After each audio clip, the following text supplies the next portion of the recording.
ஒரு ஆள் நிம்மதியாக மகிழ்ச்சியாக இருந்தானா, உங்கள் நிம்மதிக்கும் மகிழ்ச்சிக்கும் என்ன காரணம்னு கேட்டிருக்கார் இன்னொருத்தர். என்கிட்ட இருந்தது பூராவையும் என் பிள்ளைங்களுக்கு சமமாக பங்கு போட்டு கொடுத்துட்டேன், எனக்குன்னு எதுவுமே வச்சுக்கல, அதுதான் நிம்மதிக்கு காரணம்ன்றிருக்கான். உங்ககிட்ட இருந்தது எவ்வளவு இருந்தது அப்படின்னு கேட்டிருக்காரு அவர். மொத்தமாக ஒரு 50,000 ரூபா இருக்கும் அப்படின்னு இருக்கான். அவ்வளவும் பணமாகவே இருந்ததா அப்படின்னு கேட்டிருக்காங்க அவங்க. இல்லைங்க, அவ்வளவும் கடன், அதை தான் பிரித்து கொடுத்துருக்கேன் பிள்ளைங்கக்கிட்ட அப்படின்னு நானும். அவன் எது ரொம்பவும் கஷ்டமான காரியம் அப்படின்னு கேட்டார் ஒருத்தர். ஒருத்தருக்கு ஒருத்தர் சண்டை போடாமல் இருக்கிறது தான் ரொம்ப கஷ்டமான காரியம் அப்படின்னு தோணுது. ஒரு நாட்டுக்கும் இன்னொரு நாட்டுக்கும் சண்டை, நாட்டுக்குள்ளேயே ஒரு குரூப்புக்கும் இன்னொரு குரூப்புக்கும் சண்டை. ஏன் சண்டை போட்டுக்கிறீங்கன்னு கேட்டு பாருங்கள். நாங்கள் சமாதானத்துக்காக தான் சண்டை போட்டுக்கிறோம் அப்படிம்பாங்க. வாழறதுக்காக பிறந்த மனுஷன் லட்சியத்துக்காக உயிரை விட தயார் அப்படின்னு சொல்லிகிட்டு இருப்பான். அப்படி உயிரை விடுறவங்கள நாமளும் பாராட்டுவோம். ஆனால் ஒன்றும் இல்லாத விஷயங்களுக்கெல்லாம் சண்டை போடுறவங்களெல்லாம், அப்படிப்பட்டவங்களையும் சரி உயிரை விடுறவங்களையும் சரி என்னென்னு சொல்கிறது, யுத்தங்களாலேயும் சண்டைகளாலேயும் நாம் அடையிறது என்னங்கிறது ஒரு பக்கம் இருக்கட்டும், இழக்கிறது என்ன தெரியுமா?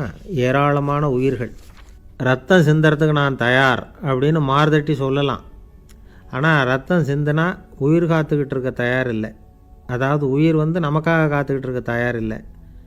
இழக்கிற ரத்தத்தை ஈடுகட்டினா தான் உயிரை காப்பாற்ற முடியும்.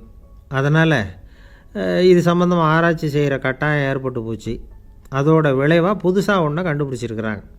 அதுதான் செயற்கை ரத்தப்பொடி. இப்போ இந்த திடீர் சாம்பார் பொடி, திடீர் ரசப்பொடி, திடீர் காப்பி பொடி இப்படிலாம் சொல்கிறோம்ல, அது மாதிரி இது திடீர் ரத்தப்பொடி. இஸ்ரேல் ஒரு சின்ன நாடு, மக்கள் தொகை குறைச்சல், அதோட போர்கள் வேறு. அதனால் காயம்பட்டவங்களை காப்பாற்றியே தீர வேண்டிய கட்டாயம். காப்பாற்றணும்னா ரத்த இழப்பை தடுக்கணும். அப்படின்னா உடனடியாக புது ரத்தம் செலுத்தி ஆகணும். திடீர்னு ரத்தம் வேணும்னா எங்கே போகிறது? அதுவும் கிடைக்கிற ரத்தம் சேர்கிற குரூப்பாக இருக்கணும். ஒரு வேடிக்கை பார்த்தீங்களா, நான் வேறு குரூப்பு நீ வேறு குரூப்புன்னு இவன் சண்டை போடுறான். இதில் அடிபட்டவனுக்கு ரத்தம் கொடுக்க போனால் அதுலேயும் அது வேறு வேறு குரூப்பாக இருக்குது. அது ரத்தமும் வேறு வேறு குரூப்புன்னு சொல்லிகிட்டு இருக்குது. எந்த குரூப்பு ரத்தம் வேணும், அது உடனடியாக கிடைக்கலன்னா என்ன பண்ணுறது? இப்படிப்பட்ட கஷ்டம்லாம் நமக்கு வந்துடுது. இதுக்காக தான் விஞ்ஞானிகள் இந்த ரத்த பொடியை கண்டுபிடிச்சிருக்கிறாங்க. அதாவது ஒரு ஆள் அடிபட்டு போட்டான்னு வச்சுங்களேன், அவனுக்கு ரத்தம் கிடைக்கல, உடனே என்ன பண்ணலாம்? இந்த சுத்தப்படுத்தப்பட்ட தண்ணீரை கொஞ்சம் எடுத்துக்க வேண்டியது, அதில் இந்த ரத்த பொடியை கரைக்க வேண்டியது. இப்போ இந்த செயற்கை ரத்தம் தயாராகிட்டுது. இதை அந்த ஆள் உடம்புல ஏற்றி விட்ற வேண்டியது. இயற்கையாக நம்ம உடம்பில் இருக்கிற ரத்தம் என்னென்ன வேலை செய்யுதோ அதே வேலையை இதுவும் செய்யும். அதாவது ஆக்சிஜனை உடம்புல எல்லா இடத்துக்கும் எடுத்துகிட்டு போகுது. அந்த வேலையை இந்த செயற்கை ரத்தமும் செஞ்சுருது. ஆனால் ஒரு விஷயம், இந்த செயற்கை ரத்தம் ஒரு அவசரத்துக்கு தான் உபயோகப்படுத்தலாம், ஒரு முதல் உதவி மாதிரி. அதை அப்படியே நிரந்தரமாக விட்டுற முடியாது. பின்னாடி தேவையான குரூப்பு உண்மையான ரத்தம் கிடைச்ச உடனே அதை செலுத்திக்கணும். உண்மையான ரத்தத்தை 20லேருந்து 40 நாள் வரைக்கும் தான் பாதுகாக்க முடியும். அதுவும் குளிர்பதன பெட்டியில். அதுக்குள்ளே உபயோகப்படுத்தலைன்னா அது வீணாக போயிடும். இந்த ரத்த பொடி அப்படி இல்லை, எவ்வளோ நாள் வேணும்னாலும் அப்படியே வச்சுருக்கலாம். குளிர்பதன பெட்டியும் தேவையில்லை. ஆனால் ஒன்று, இது தண்ணியில் கலந்து செயற்கை ரத்தமாக ஆக்கிவிட்டா அதோட வலு 72 மணி நேரம் தான், அதாவது 3 நாள். அதுக்குள்ளே அந்த ஆசாமியை எங்கேயாவது ஆஸ்பத்திரிக்கு தூக்கிட்டு போய் உண்மையான ரத்தத்தை கொடுத்துடணும். சண்டையில் அடிபடுறவங்க, சாலை விபத்தில் அடிபடுறவங்க, இவங்களுக்கெல்லாம் அவசரத்துக்கு கை கொடுத்து உதவுறது இந்த செயற்கை ரத்த பொடி. அதுக்கப்புறம் நாம் கொடுக்குற ரத்தம் தான் அவங்கள காப்பாற்றணும். இன்றைக்கி ரத்தத்தை தானமாக கொடுக்க தயாராக இருக்கிற நல்ல உள்ளங்கள் ஏராளம். எவ்வளவு ஆக்சிடெண்ட்டு, ஆப்ரேஷன், இதில் சம்மந்தப்பட்டவங்களை காப்பாற்றுறது நாம் தானமாக கொடுக்குற ரத்தம் தானே. ஒரு ஆக்சிடெண்ட்டு, ஒரு ஸ்கூட்டர் ஒரு ஆள் மேலே மோதி விட்டுது, பார்த்து வரக்கூடாதா அப்படின்னா அந்த ஆள், நீ தான் பார்த்து நடக்கணும், ஏன்னா 20 வருஷமாக நான் அந்த ஸ்கூட்டரை ஓட்டிகிட்டு இருக்கிறேன் அப்படின்னானா இவன். இதுக்கு அவன் சொன்னானா, நீ தான் பார்த்து ஓட்டணும், ஏன்னா 40 வருஷமாக நான் இப்படி நடந்துக்கிட்டு இருக்கிறேன் அப்படின்னானா. ஒரு ஊரில் ஒரு ராஜா இருந்தார். பெரிய அரண்மனையில் தான் இருக்கிறார். எல்லா வசதியும் இருந்தது. இருந்தாலும் அவர் எல்லாரும் சொல்கிறது எப்படி தெரியுமா? பிச்சைக்கார ராஜா. அப்படி ஒரு பேர் அவருக்கு நிலச்சி போச்சு. ஜனங்களும் சரி மற்ற தேசங்களில் உள்ளவங்களும் சரி அவர் அந்த பேர் சொல்லியே குறிப்பிடுறது வழக்கமாக போட்டுது. இது அவருக்கு ரொம்ப கவலையாக போச்சு. என்ன இது, நம்மளை தேடி வர்றவங்களுக்கெல்லாம் நாம் சோறு போடுறோம், நம்ம புகழ்ந்து பாடல் ஏற்றி கொண்டு வர்ற புலவர்களுக்கெல்லாம் அவங்க எப்படி வந்தாலும் ஒருவேளை சோறு போடணுங்கிறது உத்தரவு. இவ்வளவுலாம் செஞ்சும் நம்மளை போய் பிச்சைக்கார ராஜான்னு எல்லாரும் சொல்கிறாங்களே, அது ஏன், எதுக்காக இப்படி சொல்கிறாங்க? இதுதான் ராஜாவுக்கு குழப்பம். சரி, இதை பற்றி நம்ம அமைச்சர்கள்கிட்ட கேட்கலாமா அப்படின்னு யோசனை பண்ணார். இந்த விஷயத்தை போய் அவங்கக்கிட்ட எப்படி கேட்குறதுன்னு அவருக்கு தயக்கமாக இருந்தது. கௌரவ குறைச்சலாக தெரிஞ்சுது அவருக்கு. சரி, சாதாரண குடிமக்கள்கிட்ட இதை பற்றி கேட்கலாமா அப்படின்னு யோசனை பண்ணார். கேட்கலாம், ஆனால் அவங்க யாரும் ராஜா முன்னாடி வந்து நின்று தைரியமாக பேசக்கூடிய அளவுக்கு இல்லை. ராஜாவோட குழப்பம் நாளுக்கு நாள் அதிகமாக போச்சு. கடைசியாக அவர் ஒரு முடிவுக்கு வந்தார். அதாவது இதை பற்றி ஒரு பிச்சைக்காரங்கிட்டே கேட்டு பார்த்துட்டா என்ன. இதுதான் அவர் பண்ண முடிவு. உடனே மாறு வேஷம் போட்டுக்கிட்டு நகர்வலம் போனார். ஒரு பிச்சைக்காரனை கண்டுபிடிச்சார். இதை பாருப்பா, நம்ம ராஜாவை எல்லாரும் பிச்சைக்கார ராஜான்னே சொல்கிறாங்களே, அதுக்கு என்ன காரணமாக இருக்கும் அப்படின்னு கேட்டார். அதுக்கு அவன் சொல்கிறான், இதுக்கான பதிலை இன்னும் ஒரு 30 நாளில் சொல்கிறேன் அப்படின்னா. உடனே இவருக்கு சந்தோஷம். உண்மையை அவங்ககிட்ட சொன்னார். நான் வேறு யாரும் இல்லை, நான் தான் இந்த நாட்டு ராஜா. இப்போ நீ என் கூடவே வந்துடு, அரண்மனையிலேயே தங்கிக்கோ. 30 நாள் கழித்து எனக்கு பதில் சொல்லிவிட்டு அதுக்கப்புறமா நீ போகலாம் அப்படின்னு சொல்லி அழைச்சிட்டு வந்துட்டார். அரண்மனையில் ஒரு மூலையில் அவன் தங்கறதுக்கு இடம் கொடுத்தார். தினம் 2 வேளையும் இவனுக்கு சோறு போடுங்க அப்படின்னு உத்தரவு போட்டார். ராஜா கொடுத்த இடத்துல போய் உக்காந்துக்கிட்டான் அந்த பிச்சைக்காரன்.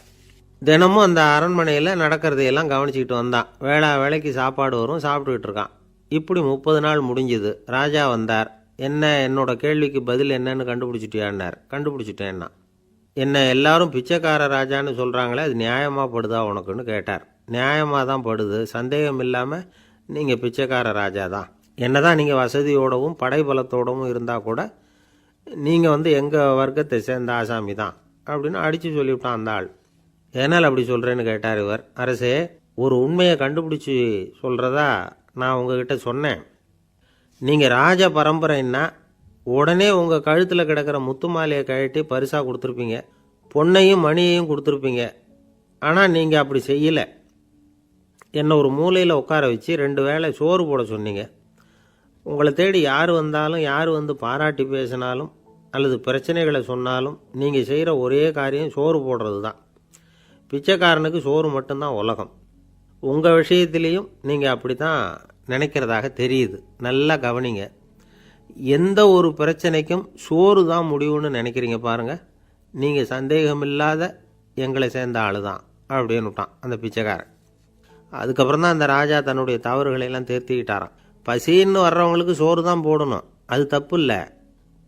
பாராட்ட வர்றவங்களுக்கெல்லாம் சோத்தையே போட்டு அனுப்புனா இப்படி தான் பேர் வரும். எனக்கு தெரிஞ்ச ஒருத்தர் தினமும் யாராவது ஒருத்தரை தன் வீட்டுக்கு அழைச்சிட்டு போவார், சாப்பாடு போட்டு அனுப்புவார். முன்னறிவிப்பு இல்லாமல் திடீர்னு ஒரு விருந்தாளியோட வீட்டில் போய் இவர் நிற்கிறது வழக்கம். அந்த அம்மாவும் இவருக்காக தயார் பண்ணி வச்சுருந்ததை இவர் அழைச்சிட்டு வந்திருக்கிற விருந்தாளிக்கு போட்டுருவாங்க. விருந்தாளி சாப்பிட்டுட்டு போனதுக்கப்புறம் இவர் மனைவி கிட்ட உனக்கு சிரமம் வேணாம் அப்படின்னு சொல்லிவிட்டு பக்கத்தில் உள்ள ஒரு ஹோட்டலுக்கு போய் காசு கொடுத்து சாப்பிட்டுட்டு வந்துடுவார். பல நாள் இப்படி நடக்கும். ஒரு நாள் அவரை தனியாக கூப்பிட்டுக்கிட்டு போய் ஏன் இப்படி பண்ணுறீங்கன்னு கேட்டோம்.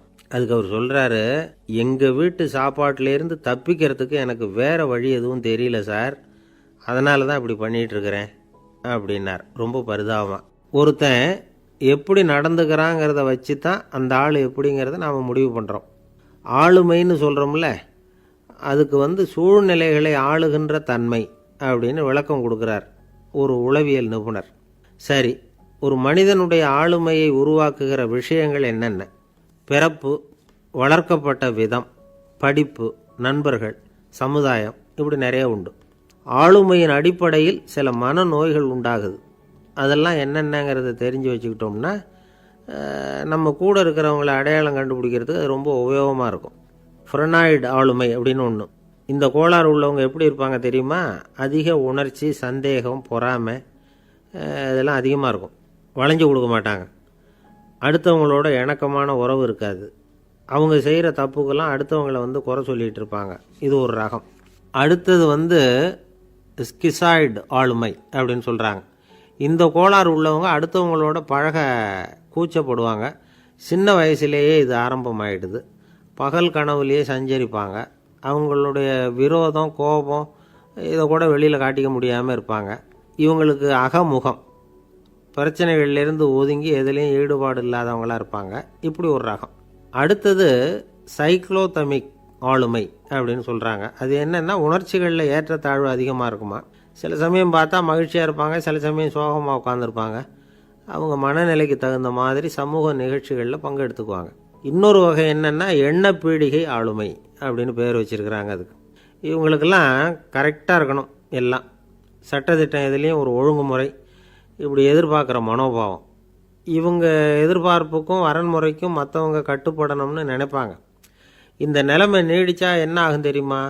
அலைக்கழிக்கிற எண்ணங்கள் திரும்ப திரும்ப ஒரே செயலை செய்ய தூண்டுற மன தளர்ச்சிக்கு ஆளாயிடுறாங்க. அடுத்தது ஹிஸ்டீரியா ஆளுமை. சின்ன விஷயத்தையெல்லாம் பெருசுப்படுத்தி நாடகமாக்குற நடிகர்கள் இவங்க. உணர்ச்சி அதிகம் உள்ளவங்க. இவங்க மன எழுச்சியில் பக்குவமின்மை, குழந்தைத்தனம், முதிர்ச்சியின்மை எல்லாம் இருக்கும். தன்னலம் மிக்க குணம், பிறர் தன்னை மட்டுமே கவனிக்கணும்னு நினச்சி செயல்படுறது, இதெல்லாம் இவங்க அடையாளம். அடுத்த ரகம் எப்படின்னா வளர்ச்சியற்ற ஆளுமைன்னு சொல்கிறாங்க. அடுத்தவங்களோட இணங்கி போக முடியாதவங்க, அறிவு, மன எழுச்சி, சமூக உறவு இதில் எல்லாம் போதுமான வளர்ச்சியையும் நிறைவையும் பெற முடியாதவங்க. இவங்களால் வாழ்க்கையில் முன்னேற முடியாது. பிச்சைக்காரங்க, குற்றவாளிகள், இவங்ககிட்டெல்லாம் இது மாதிரியான ஆளுமை அதிகமாக இருக்குமா. அடுத்தது என்னென்னா சோர்வுடைய ஆளுமை. எதுலேயும் உற்சாகம் இல்லாமல் சோர்ந்து போயிருப்பாங்க.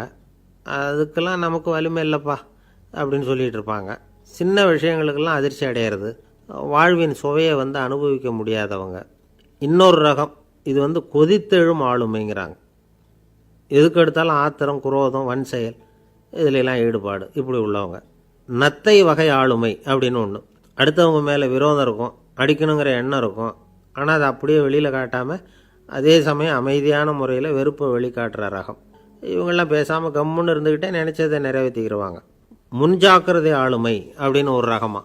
பாதுகாப்பின்மை, சந்தேகம், முழுமையின்மை, அறவேக்காட்டுத்தனம் இந்த மனப்போக்கு அதிகமாக இருக்கிறதுனால அகம்பாவம், புடிவாதம், எச்சரிக்கை எல்லாம் அளவுக்கு மீறி இருக்கும். இதுவரைக்கும் நாம் பேசிக்கிட்டு இருந்த ஆளுமை பண்புகள் அளவுக்கு அதிகமாக போயிட்டுதுன்னா ஆளுமை கோளாறுகள் ஏற்படும். அதன் அடிப்படையில் மனவியாதிகள் வருமா. அதனால் இணக்கமான, எல்லாரும் விரும்புகிற இயல்பான ஆளுமையை பெறுவதற்கு நாம் முயற்சி செய்யணும் அப்படிங்கிறது மனோதத்துவ நிபுணர்களுடைய ஆலோசனை. ஒருத்தர் ஒரு மனோதத்துவ டாக்டரை தேடிட்டு வந்தாராம். டாக்டர், எனக்கு மனசில் ஏதோ வியாதி, ஆளுமை கோளாறு, அதாவது எனக்கு சீக்கிரமாக செத்து போனால் தேவையில்லைன்னு தோணுது அப்படின்னாராம். உடனே அந்த டாக்டர், சரி அப்படின்னா இங்கே இருங்க, நான் வைத்தியம் பார்க்குறேன் அப்படின்னாராம்.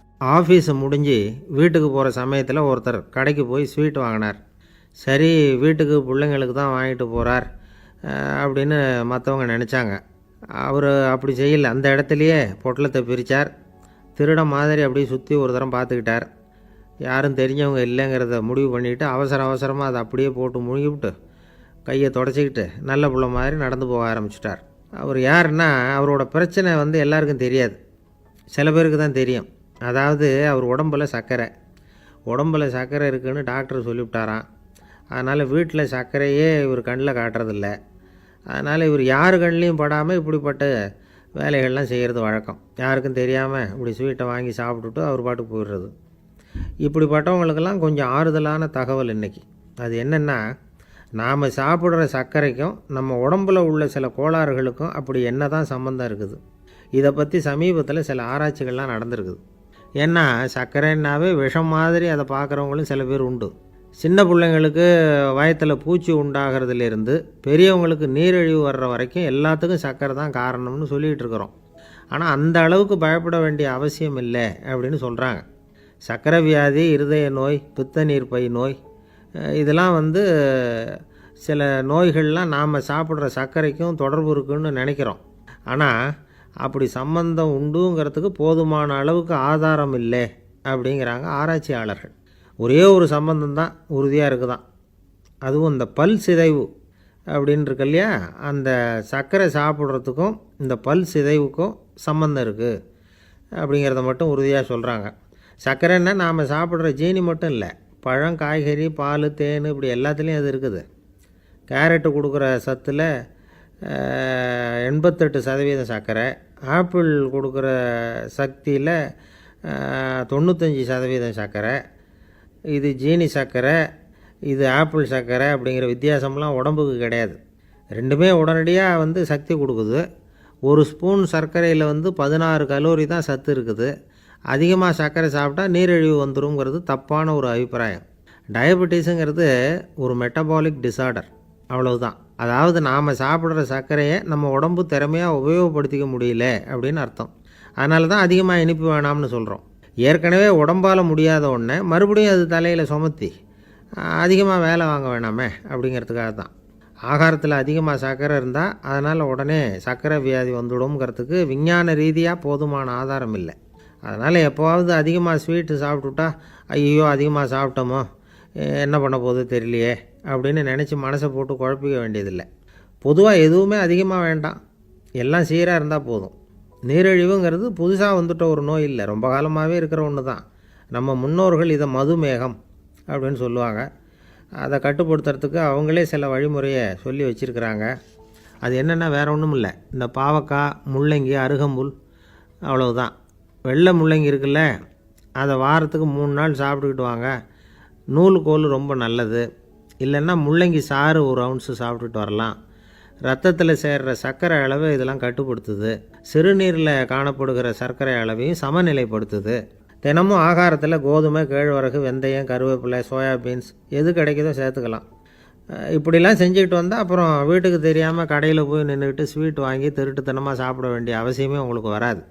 2 ஆசாமிகள் கடற்கரையில் உட்காந்து சாவகாசமாக பேசிக்கிட்டு இருந்தாங்களாம். ஒருத்தர் சொன்னார், இன்னொருத்தருக்கு தெரியாமல் ஸ்வீட்டு சாப்பிட்றதே எப்பவும் இடைஞ்சல் தான் சார். நேற்றுக்கு பாருங்கள் அப்படி தான் சாப்பிட்டுக்கிட்டு இருந்தேன், வீட்டுக்காரி கண்ணில் போட்டுவிட்டுதோ, அதுக்கப்புறம் ஒரே ரகலையாக போச்சு அப்படின்னாராம். எனக்கு கூட அப்படி தான் சார் ஆகிட்டுது, ஒரே ரகலை அப்படின்னாராம் இன்னொருத்தர். நீங்கள் சாப்பிட்டதும் உங்கள் வீட்டுக்காரங்க கண்ணில் போட்டுவிட்டுதா சார் அப்படின்னு கேட்டிருக்கார் இவர். அதுக்கு அவர் சொன்னாராம், அப்படி இல்லை சார், கடைக்காரர் கண்ணில் போட்டுவிட்டுதோ, நான் அவருக்கு தெரியாமல் அந்த ஸ்வீட்டை அவர் கடையிலேருந்து எடுத்திருந்தேன் அப்படின்னு விளக்கம் கொடுத்தாராம் இந்த ஆள். ஒருத்தர் முகத்தை தொங்க போட்டுக்கிட்டு ஒரு மாதிரியாக வந்தார். என்ன விஷயம்னு விசாரித்தேன். என்னுடைய நண்பன் ஒருத்தங்கிட்ட கருத்து வேறுபாடு, இனிமேல் நமக்குள்ளே எந்த சம்மந்தமும் வேணாம்னு நட்பை முறிச்சிட்டு வந்துட்டேன்னா. நண்பர்கள்னு இருந்தால் கருத்து வேறுபாடு வரத்தான் செய்யும்னு.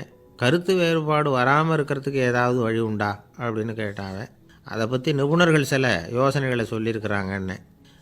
முதல் விஷயம் என்னென்னா, உங்கள் நண்பனுக்கு ஒரு செய்தி சொல்லணும்னா அதை நீங்களே நேரடியாக சொல்லுங்கள், அல்லது உங்கள் கைப்பட கடிதம் எழுதுங்க. அதாவது நேரடி தொடர்பு முக்கியம். அதை விட்டுட்டு இன்னொருத்தர் மூலமாக நண்பர்களுக்கு செய்தி அனுப்புனா நீங்கள் சொல்கிற செய்தி அப்படியே போய் சேராது, அது சேதமாயிடும். கூட்டி குறைச்சி சொல்லிவிடுவாங்க, அது குழப்பத்தில் கொண்டாந்து விட்டுரும். இது ஒரு யோசனை. 2வது யோசனை என்னென்னா, நீங்கள் ஒரு நல்ல காரியத்தை செய்யும் பொழுது உங்கள் நண்பரையும் சேர்த்துக்குங்க, அவருக்கும் அதில் ஒரு ஈடுபாட்டை உருவாக்குங்க. 3வது யோசனை, நம்ம பக்கத்தில் இருக்கிற நண்பர் மகிழ்ச்சி அடைகிற மாதிரி ஏதாவது செய்யணும்.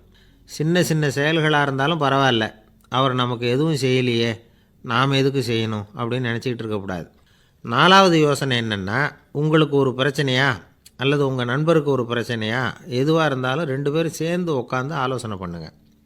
நம்ம யோசனையும் கேட்கப்படுதே அப்படிங்கிற நினைப்பே அவருக்கு ஒரு மன நிறைவை உண்டாக்குமா. 5வது யோசனை, உங்கள் நண்பர் ஏதோ ஒரு காரியத்தை செய்கிறார், நீங்கள் உடனே அவசரப்பட்டு நீ செய்கிறது தப்புன்னு தீர்ப்பு சொல்லக்கூடாது.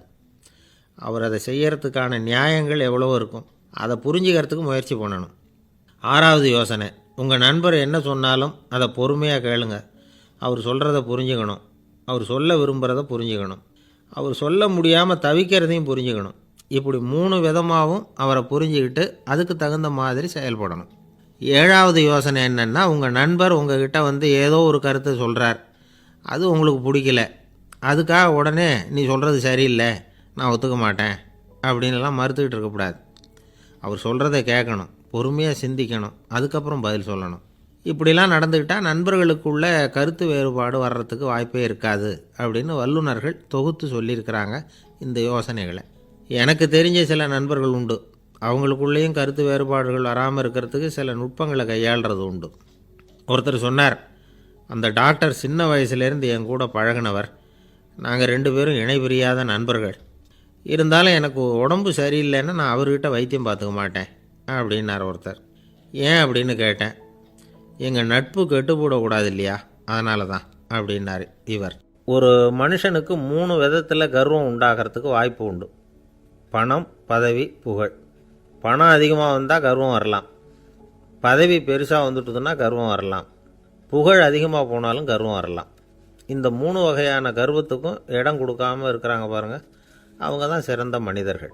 ஒரு பெரிய பொறுப்பில் இருக்கிறவங்களுக்கு கர்வம் வந்துடக்கூடாது. அப்படி வந்துட்டுதுன்னா அது எல்லாருக்கும் இடைஞ்சல். ஒரு ராஜா இருந்தார். அவர் ஒரு நாள் தன்னுடைய தலைநகரத்தை சுற்றி வந்துக்கிட்டு இருந்தார். ஒரு இடத்துல ஒரு அழகான நிலத்தை பார்த்தார். ஆஹா, இந்த இடத்துல நமக்குன்னு ஒரு மாளிகையை கட்டினா எவ்வளோ நல்லாயிருக்கும் அப்படின்னு நினச்சார். ராஜா நினச்சா அது முடியாத காரியமா? சரி, இந்த நிலம் யாருக்கு சொந்தம்னு விசாரிங்க அப்படின்னார் பக்கத்தில் இருந்தவங்கக்கிட்ட. அவங்கெல்லாம் ஓடி போய் விசாரித்தாங்க. அந்த இடம் ஒரு வயசான கிழவிக்கு சொந்தம், வயசான அம்மாவுக்கு சொந்தமாக. அந்த அம்மா தான் அதில் ஒரு குடிசையை போட்டு குடியிருந்துகிட்டு இருக்கிறாங்க. சரி, அந்த நிலத்துக்கு ஒரு விலையை நிர்ணயம் பண்ணி அதை அந்த வயசான அம்மாக்கிட்ட கொடுத்துருங்கோ அப்படின்னு உத்தரவு போட்டார் ராஜா.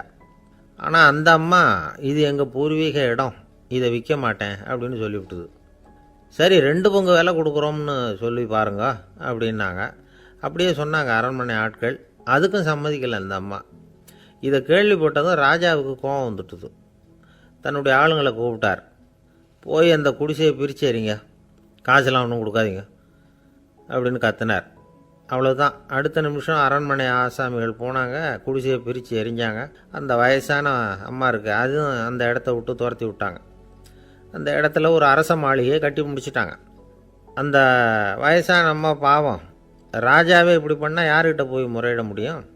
ஒரு ஞானி இருந்தார், அவர்கிட்ட போய் சொன்னாங்க. அவர் இவங்க சொன்னதை கேட்டு மனசில் வச்சுக்கிட்டார்.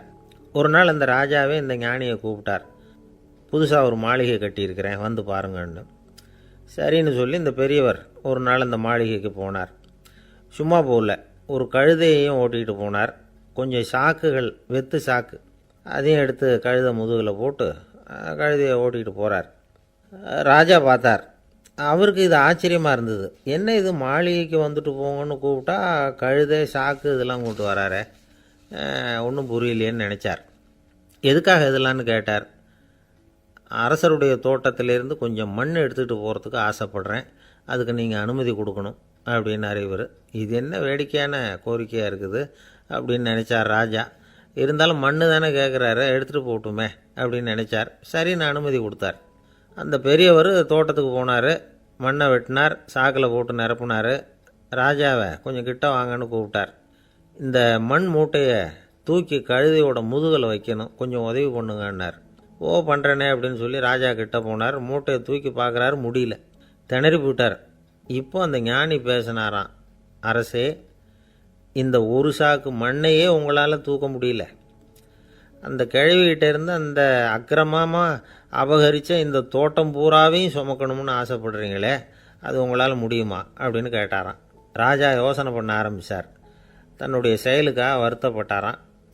அந்த வயசான அம்மாவை உடனடியாக வரவழைச்சார். தாயே, தப்பு பண்ணிட்டேன், என்னை மன்னிச்சுக்குங்க, இன்னையிலேருந்து இந்த மாளிகையும் தோட்டமும் உங்களுக்கு தான் சொந்தம் அப்படின்னு சொல்லிவிட்டாராம்.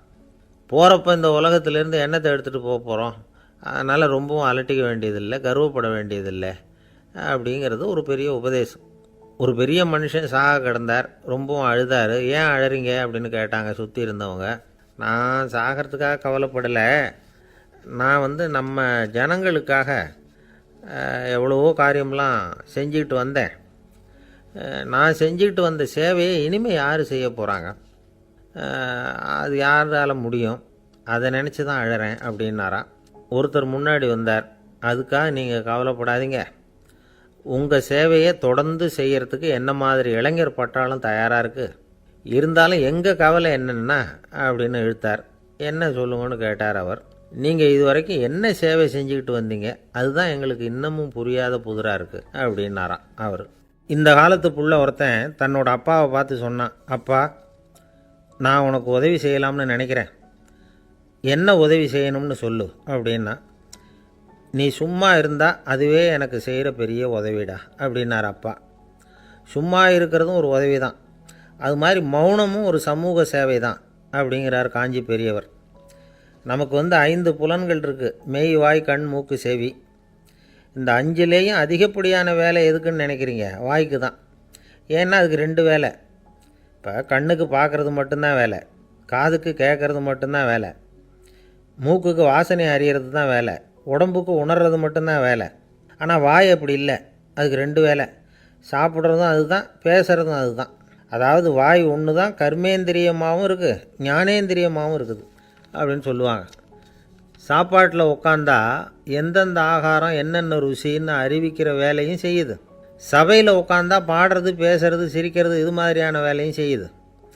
இன்னொரு வித்தியாசம், கண்ணு, காது, மூக்கெல்லாம் ஸ்ட்ரெயின் பண்ணிக்கிட்டு வேலை செய்கிறதில்ல. ஒரு ரோஜா பூ பார்த்தா உடனே மூக்கு அப்படியும் இப்படியும் அசைய ஆரம்பிக்கிறதில்ல. ஒரு சங்கீதத்தை கேட்ட உடனே காது ஆட ஆரம்பிக்காது. ஆனால் வாய் அப்படி இல்லை, அது பேசினாலும் சரி சாப்பிட்டாலும் சரி அசைஞ்சு தான் ஆகணும். ஆக மற்றதை விட வாய்க்கு வேலை ஜாஸ்தின்னு தெரியுது. சாப்பிட்றது, பேசுறது அப்படின்னு 2 காரியம் அதுக்கு. இப்படி 2 காரியம் இருக்கிறதுனால அது 2ஐயும் பாதியாக குறைச்சிக்கணுங்கிறது கடவுள் அபிப்பிராயமாக இருக்கணும் அப்படிங்கிறார் காஞ்சி பெரியவர். ஆனால் இப்போ நாம் அப்படியே நடந்துக்கிறோம், அதுக்கு நேர்மாறாக நடந்துக்கிறோம். நாம் சாப்பிட்றதும் அதிகம், பேசுகிறதும் அதிகம், 2 வேலையையும் தேவைக்கு அதிகமாகவே செய்கிறோம். வாய் தான் ரொம்ப ஓவர் ஒர்க்குடு. அதுக்கு ஓய்வு கொடுத்தா உடம்பும் நல்லாயிருக்கும், உலகமும் நல்லாயிருக்கும். மௌன விரதம் இருக்கிறதெல்லாம் எதுக்காக நினைக்கிறீங்க? இதுக்காக தான். இந்த காலத்தில் மௌனமாக இருக்கிறவங்கெல்லாம் மகத்தான தொண்டு செய்கிறாங்க அப்படின்னு தான் சொல்லணும். சத்தம் அதிகமாக போய் தான் சவுண்டு பொல்யூஷன் வருது. அது மட்டும் இல்லை, மௌனமாக இருந்தால் சண்டை சச்சரவே வராது. மௌனம் கலக நாஸ்தி. ஆக இதுவும் ஒரு சமூக சேவை தான். நமக்கு தான் வாய் இருக்குதேங்கிறதுக்காக வசமாக சாப்பிட்றதும் தப்பு, வளவளன்னு பேசுகிறதும் தப்பு. ஒரு கருத்தை சொல்கிறதுக்கு ஒரே ஒரு சொல்லு போதும் அப்படின்னு இருக்கும்பொழுது 2 சொற்களை செலவு பண்ணாதே. எவ்வளவு சொன்னாலும் அதனால் ஒரு பயனும் விளையாது அப்படின்னு தெரிய வருமையானால் அந்த ஒரு சொல்லையும் விரயம் பண்ணாதே அப்படிங்கிறார் ஒரு அறிஞர். எல்லா குணங்கள்லேயும் மௌனம்தான் சிறந்தது அப்படிங்கிறார் ஒருத்தர். மௌனமாக இருக்கிறது மூலமாக மற்றவர்கள் குறைகளை நம்மளால் தெரிஞ்சிக்க முடியும். அதே சமயத்தில் நம்மக்கிட்ட இருக்கிற குறைகளை மற்றவங்களுக்கு தெரியாமல் மறைச்சிக்கவும் முடியுங்கிறார் அவர். உண்மைதானே? ஒரு பெரிய மேடை பேச்சாளர், பொது வாழ்க்கையில் 25 வருஷ காலமாக ஈடுபட்டிருக்கிறவர். அவர் மனைவி ஒரு நாள் சொன்னாங்க, எங்கள் வீட்டுக்காரர் 25 வருஷ காலமாக பொது வாழ்வில் ஈடுபட்டிருந்தா கூட இந்த மாதம் 10ஆம் தேதியிலேருந்து தான் மக்களுக்கு சேவை செய்ய ஆரம்பிச்சிருக்கார் அப்படின்னு நாங்கள் ரொம்ப பெருமையாக. 10ஆம் தேதிக்கு அப்படி என்ன விசேஷம் அப்படின்னு கேட்டோம். அன்னையிலேருந்து தான் அவர் மேடையில் பேசுகிறத நிறுத்தினார் அப்படின்னாங்க அந்த அம்மா. ஒரு நண்பர் அவசரமாக என்கிட்ட ஓடி வந்தார். அப்புறம் சொன்னார், என்னால் நம்பவே முடியல சார், என் பையனை அப்படி அப்படின்னு சொல்லி ஆச்சரியப்பட்டார். உங்கள் பையன் அப்படி என்ன தான் செஞ்சுட்டான் அப்படின்னு கேட்டேன். என்னால் முடியாத ஒரு காரியத்தை அவன் செஞ்சுட்டான் சார் அப்படின்னார். அது என்னன்னு தான் சொல்லுங்களேன். என்ன 5ஆவது வகுப்பில் அவன் ஒரே தடவையில் தேறிட்டான் சார், அதாவது ஒரே அட்டம்ப்டில் பாஸ் ஆகிருக்கான் அப்படின்னார் மூச்சு வாங்க. கஷ்டப்பட்டு பரீட்சை எழுதுனது அவன், இவருக்கு ஏன் மூச்சு வாங்குது? நம்மால் செய்ய முடியாத ஒரு காரியத்தை இன்னொருத்தர் செய்யும் பொழுது அது நமக்கு ஆச்சரியமாக இருக்குது. சர்க்கஸ் பார்க்குறோம், ஒருத்தர் அந்த இடத்துல தொங்குறார், அது நமக்கு ஆச்சரியம். ஏன்னா அது நம்மால் முடியாத காரியம். நம்மால் முடியாத ஒன்றை அடுத்தவர் எளிதாக செய்யும் பொழுது நாம் மருள்வது இயற்கை. இதை தான் தொல்காப்பியம் மருட்கை அப்படின்னு சொல்லுது. இந்த வியப்பு இருக்குதே, இது 4 வகையில் ஏற்படுறதாக தொல்காப்பியம் சொல்லுது. அது என்ன 4 வகை? முதல் வகை எப்படின்னா புதுமையான அரிய செயல்களை செய்கிறது. 2வது வகை என்னென்னா பெரும் செயல்களை செய்கிறது. 3வது வகை என்னென்னா மிக நுட்பமான செயல்களை செய்கிறது. 4வது வகை என்னென்னா ஆக்கம் தரும் செயல்களை செய்கிறது. புதுமை, பெருமை, சிறுமை, ஆக்கமோடு மதினம் சாலா மருட்கை 4 அப்படிங்கிறது தொல்காப்பியம். இன்றைக்கி விஞ்ஞானம் புதுசு புதுசாக எதையோ கண்டுபிடிக்குது. ஆரம்பத்தில் அது ஆச்சரியமாக இருக்குது, அப்புறம் அது நமக்கு பழகி போடுது. வானொலி பெட்டி புதுசாக வந்தப்போ ஒரு பெட்டி பேசுதுங்கிறது எவ்வளோ பெரிய ஆச்சரியம். இப்போ யாரும் அதை ஆச்சரியமாக பார்க்குறதில்ல. மதினம் சாலா மருட்கை அப்படின்னு ஒரு சொற்றொடர் வருது பாருங்கள், அதில் கருத்தாழம் உண்டு. எதை பற்றியும் போதுமான அளவு புரிந்து கொள்ளாத போது ஒருத்தர் ஆச்சரியப்படுறார். புரிந்து கொண்ட பிறகு ஆச்சரியம் மறைஞ்சு போடுது. மிக நுட்பமான செயல்களும் நம்ம ஆச்சரியப்பட வைக்கும். ஒரு அரிசியில் ஒரு திருக்குறள் எழுதி காட்டுறாங்க, ஒரு முட்டை ஓட்டுக்குள்ளே ஓவியம் தீட்டி காட்டுறாங்க. கருங்கல் சிற்பங்களில் எவ்வளவு நுட்பமான வேலைப்பாடுகளை எல்லாம் பார்த்து ஆச்சரியப்படுறோம். இது மாதிரி ஆக்கப்பூர்வமான அரிய செயல்களை செய்கிறது கூட வியப்பை உண்டு பண்ணும். குப்பை கூலங்களை கூட வாழ்க்கைக்கு பயன்படுகிற பொருளாக மாற்றுகிறவர்கள் இருக்காங்க, அவர்களுடைய செயல் வியப்பு அளிக்குது. இடைக்காட்டு சித்தர் பாடின மூவடி 30ங்கிற நூலில் வர்ற ஒரு பாடல், ஆற்றல் பிறர் அறிதலின் அகம் கிளர்வு உறுதலின் கற்று அறி பாணர் கழுமிய கோடலின் தோற்றம் உருகவே போற்றல் சால் வியப்பே. ஒருத்தருடைய ஆற்றல் தெரியாமல் இருந்தது, அவருடைய அரிய செயலை பார்க்கும் பொழுது வியப்பாக இருந்தது, மனசுக்குள்ளே கிளர்ச்சி. பாவலர்கள் இவர்களுடைய புகழை பாடி மற்றவர்களும் தெரிந்து கொள்ளுமாறு செய்கிறார்கள் அப்படிங்கிறது தான் ஒரு யதார்த்தமான உண்மை.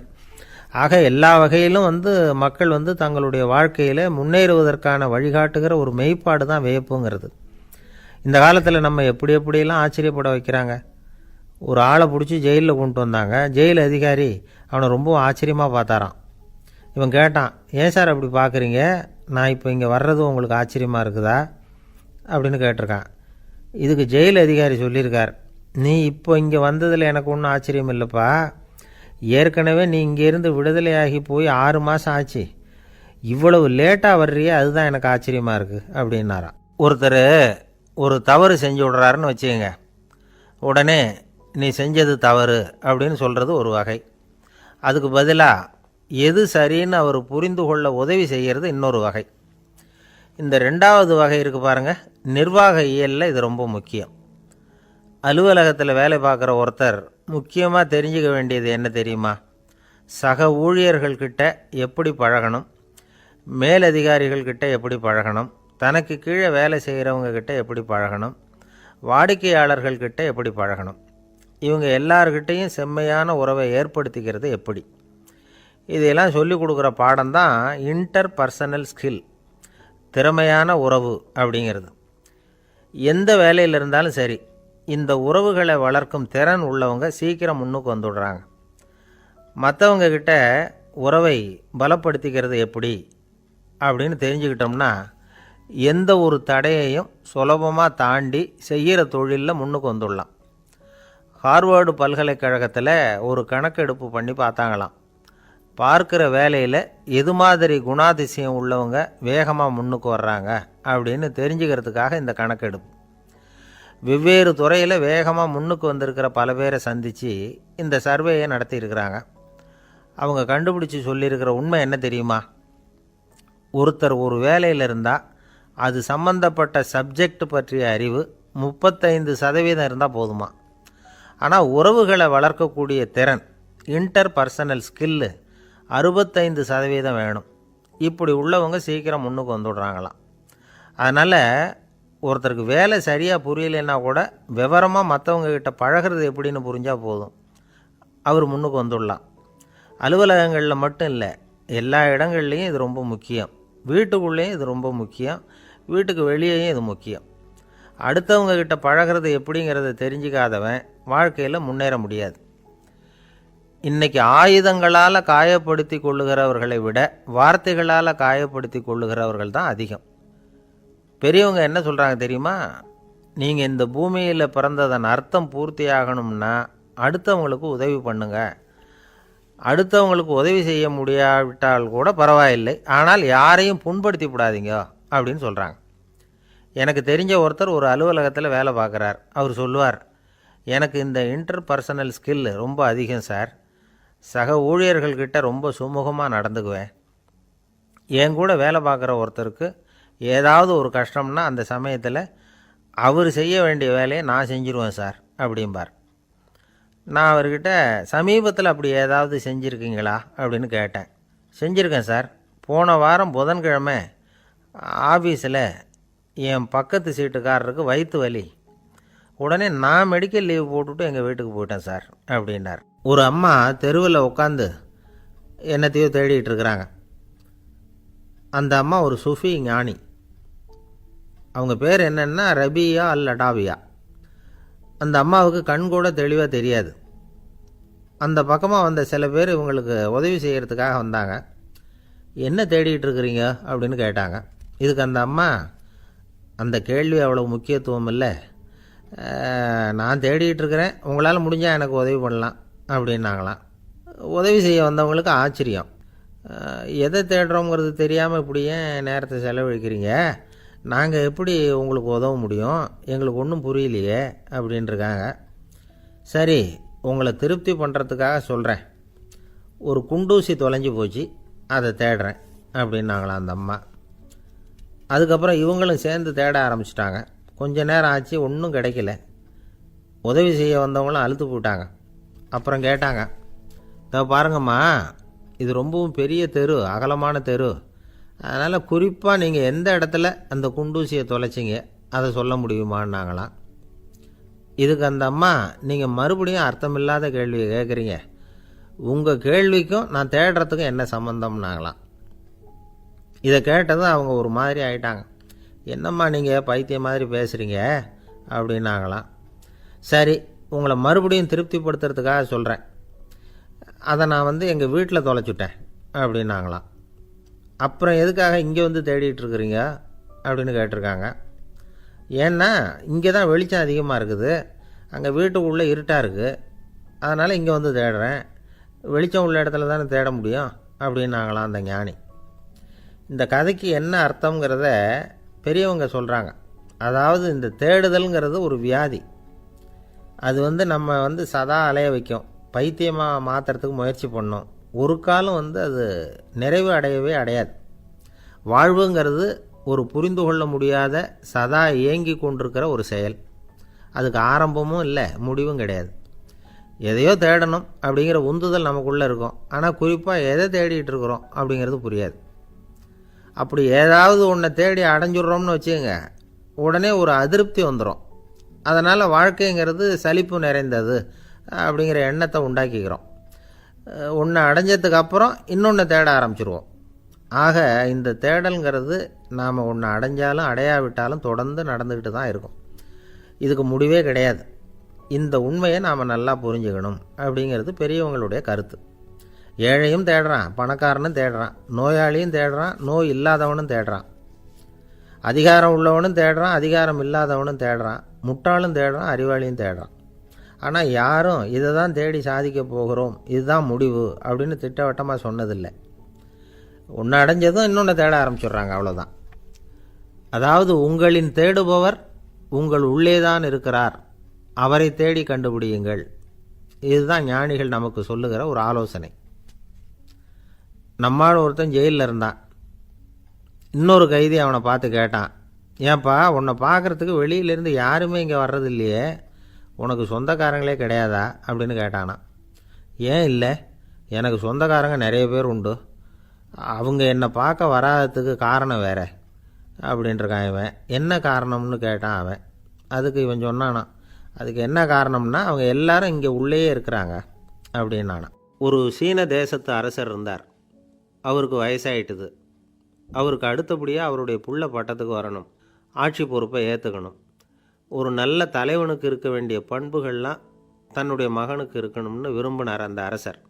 அதனால் இளவரசனை பக்கத்தில் இருந்த ஒரு குரு கிட்ட அனுப்புனார். இளவரசன் அவர்கிட்ட போய் சேர்ந்தான். அந்த குரு என்ன பண்ணார் தெரியுமா, இவனை பார்த்து சொன்னார், இதை பாருப்பா, நீ என்ன பண்ணுற, இப்போவே பக்கத்தில் இருக்கிற காட்டுக்கு போ, நடு காட்டில் போய் ஒரு இடத்துல உட்காந்துக்கோ, அங்கே என்னென்ன சத்தம்லாம் உன் காதில் விழுதுன்னு கவனித்து கேளு, உன் காதில் விழுந்த ஓசைகள் என்னென்னங்கிறத என்கிட்ட சொல்லு, அதுதான் எனக்கு தெரியணும், உனக்கு வேலையும் அதுதான் அப்படின்னு சொல்லி அனுப்பி வச்சுட்டார். இளவரசன் காட்டுக்கு போனான். குரு சொன்னபடியே ஒரு இடத்துல உட்காந்து கவனித்து கேட்டான். அதுக்கப்புறம் குருக்கிட்ட திரும்பி வந்தான். என்னென்ன சத்தம்லாம் கேட்ட அப்படின்னு கேட்டார் குரு. குருவே, காட்டில் நான் பறவைகள் சத்தம்லாம் கேட்டேன், மிருகங்களின் ஓசையையும் கேட்டேன், இதை தவிர இடி மின்னல் மழை இதுகளோட சத்தத்தையும் கேட்டேன் அப்படின்னா. குரு யோசனை பண்ணார், நீ இன்னமும் சரியாக கேட்கல, அதனால் மறுபடியும் காட்டுக்கு போ, கொஞ்ச நாள் தங்கியிருந்து கேட்டுட்டு வா அப்படின்னார். இளவரசனுக்கு ஒன்றும் புரியல. இருந்தாலும் குருவின் கட்டளையாச்சே, மறுக்க முடியுமா? உடனே அவன் மறுபடியும் காட்டுக்கு போனான். ஒரு இடத்துல உட்காந்தான். கொஞ்ச நேரம் உன்னிப்பாக கவனித்து கேட்டான். சில நாள் கழித்து குருக்கிட்ட திரும்பி வந்தான். குருவே, இந்த தடவை சில துல்லியமான சத்தங்களை எல்லாம் கேட்டான். தேனீ பறக்கிற சத்தம், நீரோடையின் மெல்லிய ஓசை, இதெல்லாம் கேட்டேன்னா. குரு சிரித்தார். நீ மறுபடியும் காட்டுக்கு போ, இன்னும் சில நாள் அங்கே இரு, முழுமையாக கவனமாக கேட்டுக்கிட்டு வா அப்படின்னு சொல்லி அனுப்பி வச்சுட்டார். இளவரசனுக்கு குழப்பம் அதிகமாயிட்டுது. ஒன்றுமே புரியல. மறுபடியும் காட்டுக்கு போனான். மௌனமாக ஒரு இடத்துல உட்காந்துட்டான். அப்படியே தியானத்தில் ஆழ்ந்துட்டான். சில நாளில் அவனுக்கு இதுவரை கேட்காத ஓசைகள்லாம் கேட்க ஆரம்பிச்சிட்டுது. இதைத்தான் நான் கேட்கணும்னு என்னுடைய குரு எதிர்பார்த்துருக்கிறாருங்கிறத புரிஞ்சுக்கிட்டான். உடனே குருக்கிட்ட ஓடனான். குருவே, இந்த தடவை காதுகளுக்கு கேட்க முடியாத சில ஓசைகளை கூட என்னால் உணர முடிஞ்சுது.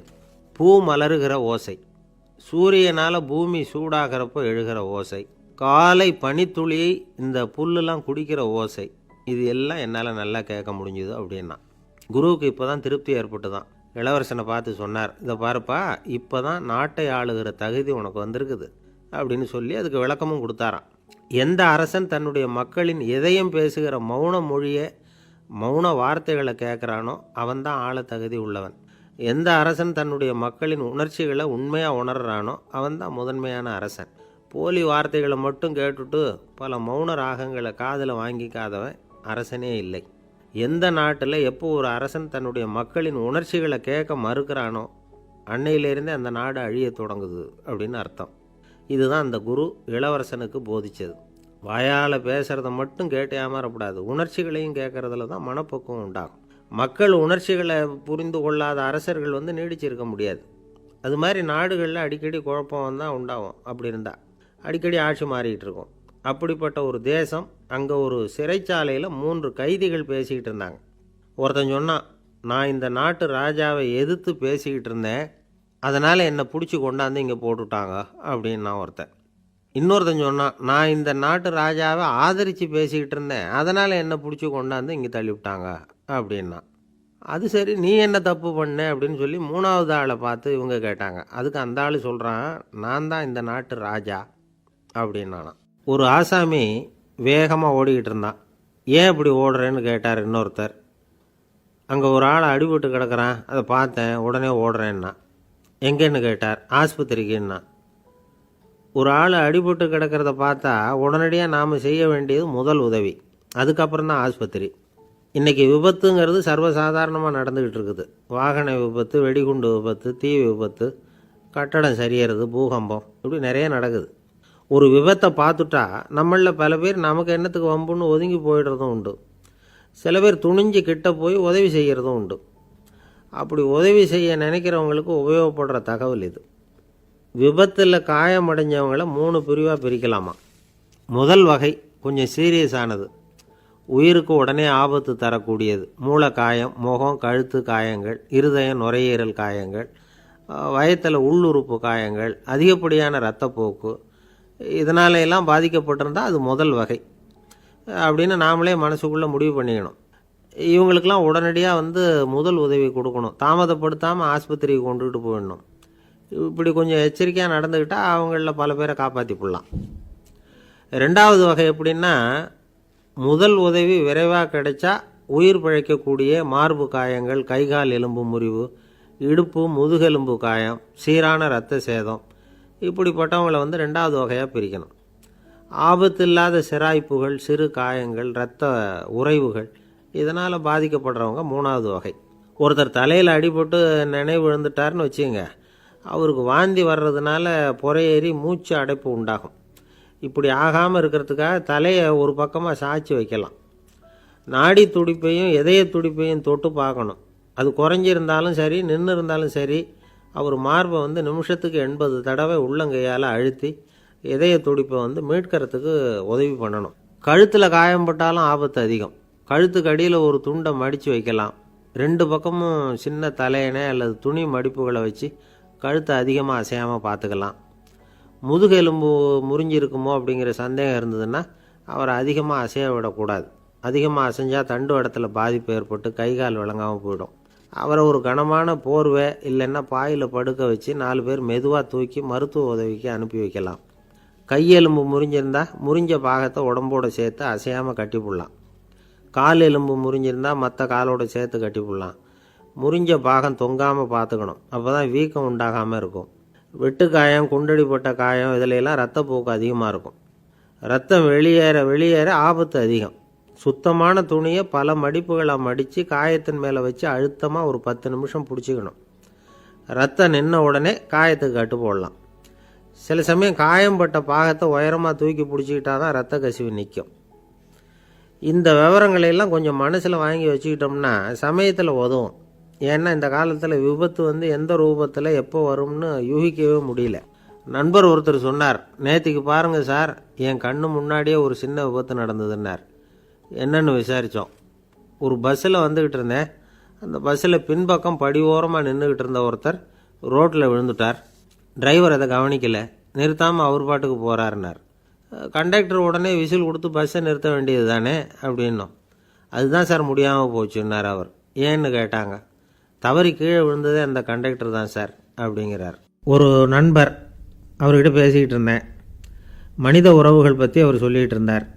அமெரிக்காவில் தந்தை மகன் உறவு எப்படி இருக்குது அப்படிங்கிறத விளக்கிறதுக்கு அவர் ஒரு கதையை சொன்னார்.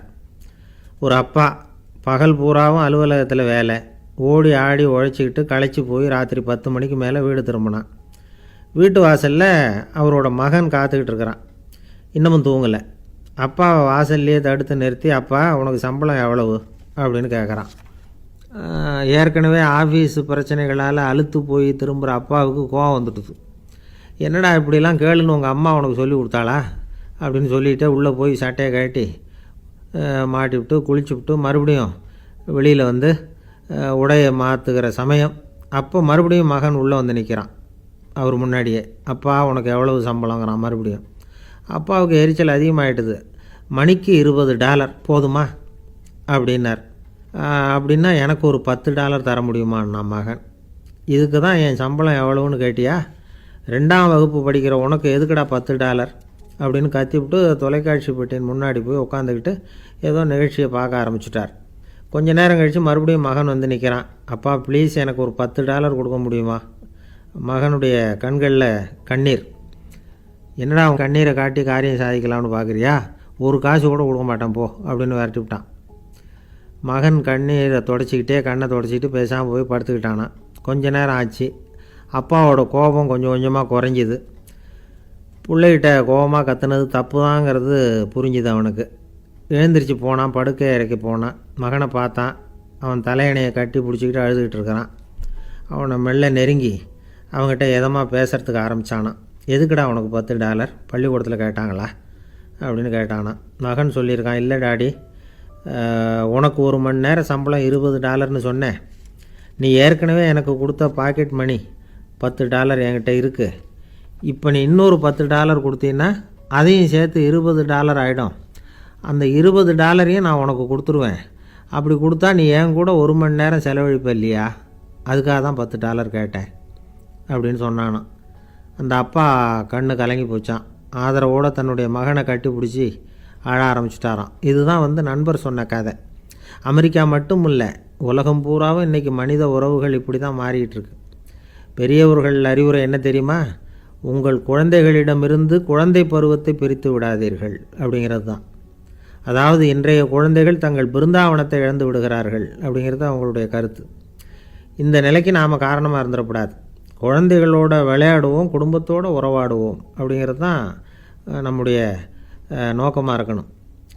இன்றைய உறவு முறைக்கு இன்னொரு உதாரணம் சொல்லுவாங்க. ஒருத்தர் வந்தாராம், அவர் பக்கத்தில் ஒரு சின்ன பையன். நாம் அவரை விசாரிக்கிறோம், யார் இந்த பையன் அப்படின்னா அவர் சொல்கிறார், இவன் எனக்கு தூரத்து உறவு அப்படின்னாராம். இந்த தூரத்து உறவுன்னா எப்படின்னு இருக்கான். இதுக்கு அவன் சொல்லியிருக்கிறான், இவன் எங்கள் அப்பாவுக்கு 8வது புள்ள அப்படின்னானான். ஒரு ஊரில் ஒரு பெரிய ஞானி இருந்தார். அவர் படுக்கையில் இருந்தார். இன்னும் கொஞ்ச நேரம்தான் அவர் இந்த உலகத்தில் இருக்க போகிறார். அவரை சுற்றி ஏகப்பட்ட கூட்டம். ஏற்கனவே அவருடைய உபதேசங்களை கேட்டவங்க பல பேர் அவரை சுற்றி நிற்கிறாங்க. அந்த ஞானி மெதுவாக கண்ணை திறந்து பார்க்குறார். எல்லாரும் அவருடைய கடைசி வார்த்தையை கேட்கறதுக்காக அவளோட காத்துக்கிட்டு இருக்கிறாங்க. அந்த ஞானி மெதுவாக பேச ஆரம்பித்தார். நான் என்னுடைய வாழ்நாள் பூராவும் உங்களுக்கு நிறைய போதனைகள் சொல்லிக்கிட்டு இருக்கிறேன். பேரானந்தம், மகிழ்ச்சி, தியானத்தன்மை இதை பற்றியெல்லாம் சொல்லியிருக்கிறேன். இப்போ நான் வேறு ஒரு கரைக்கு போய்கிட்டுருக்கிறேன். நான் இனிமேல் இந்த கரையில் இருக்க மாட்டேன். நீங்கள் நான் சொன்னதையெல்லாம் கேட்டீங்க, ஆனால் எதையும் நீங்கள் நடைமுறைப்படுத்தி பார்க்கல. எல்லாம் கேட்டதோடு சரி, அதோடு விட்டுவிட்டீங்க. அப்புறம் அதை தள்ளி போட்டுக்கிட்டே வந்துட்டீங்க. மேலும் அதை தள்ளி போடுறதுல எந்த பிரயோஜனமும் கிடையாது. இப்போ நான் போய்கிட்டு இருக்கிறேன், உங்களில் யாராவது என்னோட வர்றதுக்கு தயாரா அப்படின்னு கேட்டார். அவ்வளவுதான். யாரும் வாயை திறக்கலை. ஒரே மௌனம், சத்தமே இல்லை. ஒருத்தர் பார்த்துக்கிட்டே நிற்கிறாங்க. அந்த கூட்டத்தில் ஒரு ஆள் அந்த ஞானி கூடவே 40 வருஷத்துக்கு மேலே இருந்திருக்கிறான். அவனும் வாயை திறக்காமல் இன்னொருத்தன் முகத்தை பார்த்துக்கிட்டே நிற்கிறான். இந்த சமயத்தில் பின்னாடி நின்றுக்கிட்டு இருந்த ஒருத்தன் கையை தூக்கினான். ஞானி அவனை பார்த்தார். சரி, ஒருத்தனுக்காவது நம்மோட வர்றதுக்கு தைரியம் இருக்குது அப்படின்னு நினச்சார். ஆனால் அந்த ஆள் என்ன சொன்னான் தெரியுமா? ஐயா, நீங்கள் கேட்குறப்போ நான் உடனே எழுந்திருக்கல, கையை மட்டும்தான் தூக்கினேன். என்ன காரணம்னா, நான் எப்படி அடுத்த கரைக்கு வந்து சேர்றதுங்கிறது தெரிஞ்சுக்கிறதுக்காக தான். அந்த விவரத்தை மட்டும் இப்போ உங்ககிட்ட இருந்து நான் தெரிஞ்சுக்க ஆசைப்பட்றேன். ஏன்னா இப்போ நான் உங்கள் கூட வர்றதுக்கு தயாராக இல்லை. எவ்வளவோ காரியங்களை நான் இன்னும் இங்கே முடிக்க வேண்டி இருக்குது. வீட்டுக்கு ஒரு விருந்தினர் வந்திருக்கிறார், என்னுடைய இளைய மகனுக்கு கல்யாணம் பண்ணி வைக்கணும். அதனால் இன்றைக்கி உங்கள் கூட வர முடியாது. அது மட்டும் இல்லை, இப்போ உங்கள் கூட அடுத்த கரைக்கு வந்தால் திரும்பி வர முடியாதுன்னு வேறு சொல்கிறீங்க. அதனால் இப்போ நான் வரல. இன்னொரு நாள் நிச்சயமாக நான் வர்றேங்க, வந்து உங்களை சந்திக்கிறேன்.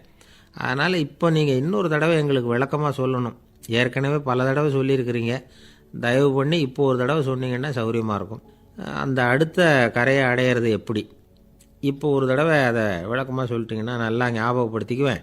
அது சரியான சமயம் வர்றப்போ இது எனக்கு உதவியாக இருக்கும் அப்படின்னு நானும். ஆனால் உண்மை என்ன தெரியுமா? அந்த சரியான சமயம் வரவே இல்லை அப்படிங்கிறது தான் உண்மை. இப்படி அந்த கதை முடியும். இந்த கதை அந்த ஒரு ஆளுக்கு மட்டும் இல்லை, கிட்டத்தட்ட எல்லாருக்குமே அது பொருந்தும் அப்படிங்கிறாங்க விவரம் தெரிஞ்சவங்க. எல்லாருமே அந்த சரியான தருணத்துக்காக தான் காத்துக்கிட்டு இருக்கிறாங்களாம். அதுக்காக ஜோசியம் பார்க்குறாங்க, கைரேகை பார்க்குறாங்க, நாளைக்கு என்ன நடக்குங்கிற ஆவலில் எல்லோரும் காத்துக்கிட்டு இருக்கிறாங்க. ஆனால் அந்த ஒரு நாள் ஒருபோதும் வரப்போகிறதில்ல. நீங்கள் தள்ளி போடுறதுக்காக பல அர்த்தமில்லாத காரணங்களை தேடுறீங்க அப்படிங்கிறார் ஒரு ஞானி. காத்திருக்கிறதுலேயே நம்ம காலம் ஓடி போயிடுது.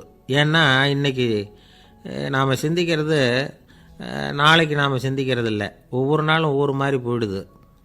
நாளைக்கு மறுநாளை பற்றியே சிந்திக்கிறோம். இப்படியே அது பாட்டுக்கு போயிடும். கரையை தொட்டு பார்க்குறது எப்போ, இதுதான் கேள்வி. நமக்கு வேண்டியப்பட்ட ஒருத்தர் ஒரு ரயில்வே பிளாட்ஃபாரத்தில் நின்றுட்டு இருக்கிறார். அங்கே இருக்கிறவங்ககிட்ட கேட்குறாராம், விசாரிக்கிறார். ஏங்க கிழக்க போகிற ரயில் போயிட்டுதுங்களான்னாராம். போயிட்டுதுன்னு இருக்கிறாங்க. கொஞ்ச நேரம் கழித்து ஏங்க மேற்க போகிற ரயில் போயிட்டுதுங்களான்னு கேட்டிருக்காரு. போயிட்டுதுங்களான்ருக்காங்க. அப்புறம் கொஞ்சம் நேரம் கழித்து மறுபடியும் ஏங்க 10:30 மணி வண்டி போயிட்டுதான்னு கேட்டிருக்கார். தொடர்ந்து காலையிலேருந்து சாயந்தரம் வரைக்கும் இப்படி ஒரே இடத்துல நின்றுக்கிட்டு கேட்டுக்கிட்டே இருக்கிறார்.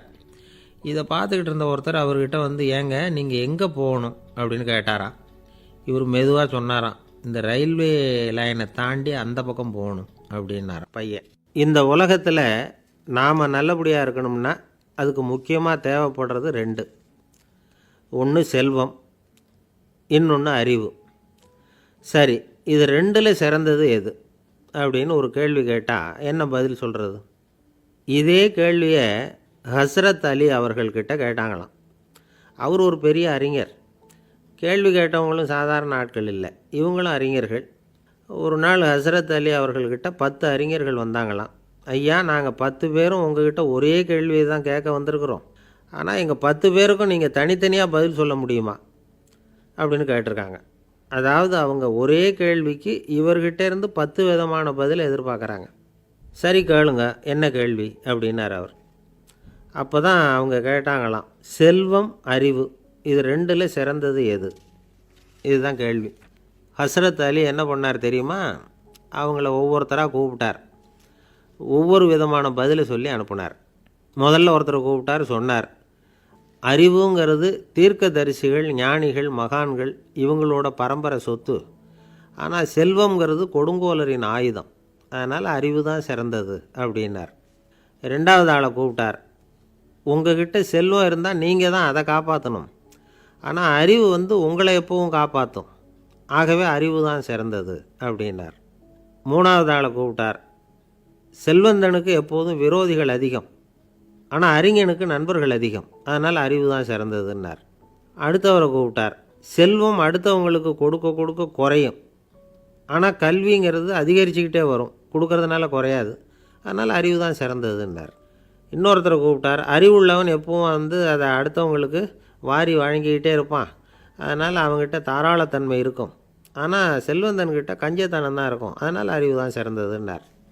6வது நபரை கூப்பிட்டார். செல்வத்தை கள்வர்கள் திருடிட்டு போக முடியும், ஆனால் அறிவை அப்படி திருடிட்டு போக முடியாது அப்படின்னார். 7வது நபரை கூப்பிட்டார். செல்வம் கால ஓட்டத்தில் அழிஞ்சிரும், ஆனால் அறிவை கால ஓட்டம் ஒன்றும் பண்ண முடியாது. ஆகவே அறிவே சிறந்ததுன்னார். 8வது ஆளை கூப்பிட்டு சொன்னார், செல்வத்துக்கு எப்பவும் எல்லை உண்டு, நிறை உண்டு, அளவு உண்டு, கணக்கு உண்டு. ஆனால் அறிவுக்கு அப்படிப்பட்ட எல்லை எதுவும் கிடையாது. அதனால் அதுதான் சிறந்ததுன்னார். அடுத்தவனை கூப்பிட்டார். செல்வம் உள்ளத்தில் உள்ள ஒளியை போக்கிவிடும், இருட்டை உண்டாக்கிவிடும். விரிந்த மனப்பான்மையை வந்து குறுகலாக்கிவிடும். ஆனால் அறிவு அப்படி இல்லை. இருண்ட உள்ளத்தில் ஒளியை பாய்ச்சி அதை விசாலப்படுத்துது. அதுதான் சிறந்ததுன்னார். கடைசியாக 10வது நபரை கூப்பிட்டார். செல்வம் வந்து மனசில் செருக்கை உண்டாக்குது, ஆணவத்தை ஏற்படுத்துது. அதனால் நானே கடவுள்னு நினைக்கிற அளவுக்கு மனுஷனை வந்து தாழ்த்தி விடுது. ஆனால் அறிவு வந்து பணிவையும் பண்பாட்டையும் வளர்க்குது. அதனால் அறிவு தான் சிறந்ததுன்னார்.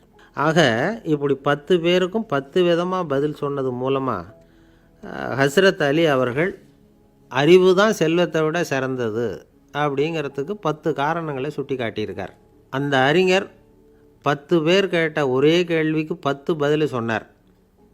நமக்கு வேண்டிய ஒருத்தர் 10 பேர் கேட்ட கேள்விக்கு ஒரே பதில் சொல்லி சமாளித்தார். கேள்வி என்ன தெரியுமா? என்கிட்ட வாங்கின கடனை எப்போயா திருப்பி கொடுக்க போகிற? இதுதான் அந்த 10 பேரும் கேட்ட ஒரே கேள்வி. இந்த மாதம் 26ஆம் தேதி தந்துடுறேன் அப்படிங்கிற ஒரே பதில் சொல்லி அவ்வளவு பேரையும் இவர் அனுப்பி வச்சுட்டாராம். எல்லாரும் போனதுக்கப்புறம் இவரை தனியாக கூப்பிட்டு கேட்டிருக்கிறாங்க. அது என்ன சார் கணக்கு, 26ஆம் தேதி அன்னைக்கு என்ன அதிசயம் நடக்க போகுது அப்படின்னு கேட்டிருக்காங்க. அதிசயம் அன்னைக்கு இல்லை, அதுக்கு நாளே நடக்க போகுதுன்னாராம். விவரமாக சொல்லுங்கன்னு இருக்காங்க. வேறு ஒன்றும் இல்லைங்க, 26ஆம் தேதி தானே எல்லாரையும் வர சொல்லியிருக்கிறேன், அதுக்கு நாளே நான் புறப்பட்டு தலைமறைவாயிட போகிறேன் அப்படின்னாராம் ரொம்ப பெருமையாக. துருக்மேனியாவில் அஷ்காபாத் அப்படின்னு ஒரு நகரத்தில் ஒரு புவியியல் விஞ்ஞானி இருந்தார். அவர் ஒரு நாய்க்குட்டி வளர்த்தார். ஒரு நாள் முன்னிரவு நேரம் ஒரு மேஜைக்கு முன்னாடி உட்காந்து அந்த விஞ்ஞானி ஏதோ கணக்கு போட்டுக்கிட்டு இருக்கிறார். அவருக்கு ஒரு சின்ன பெண் குழந்தை, அது தொட்டிலில் தூங்கிட்டு இருக்குது.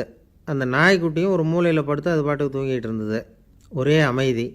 அந்த நேரத்தில் திடீர்னு அந்த நாய்க்குட்டி துள்ளி எழுந்திரிச்சிது. நேராக குழந்தைகிட்ட ஓடிச்சு. அந்த குழந்தைய அது போட்டிருந்த ட்ரெஸ்ஸோடு சேர்த்து கவ்வி தூக்குச்சு. தூக்கிக்கிட்டு வாசல் பக்கம் ஓடிச்சு. நாய்க்குட்டி குழந்தைய கவ்வி தூக்க முடியுமாங்கிற சந்தேகம் உங்களுக்கு இல்லையா? நீங்கள் வந்து நம்ம ஊர் நாய்க்குட்டியவே பார்த்து பழக்கப்பட்டிருக்கீங்க. அதனால் நம்புறதுக்கு சிரமமாக இருக்கும். அந்த ஊர்லெலாம் அது வந்து ரொம்ப ஸ்ட்ராங்காக இருக்கும், ஒரு ஏதோ கண்ணுக்குட்டி மாதிரி இருக்கும்.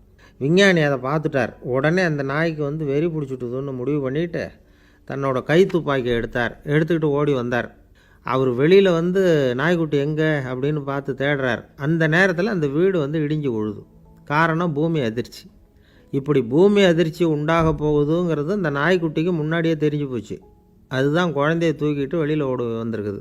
அது மூலமாக அந்த குடும்பத்தையே காப்பாற்றிருக்குது அந்த நாய்க்குட்டி.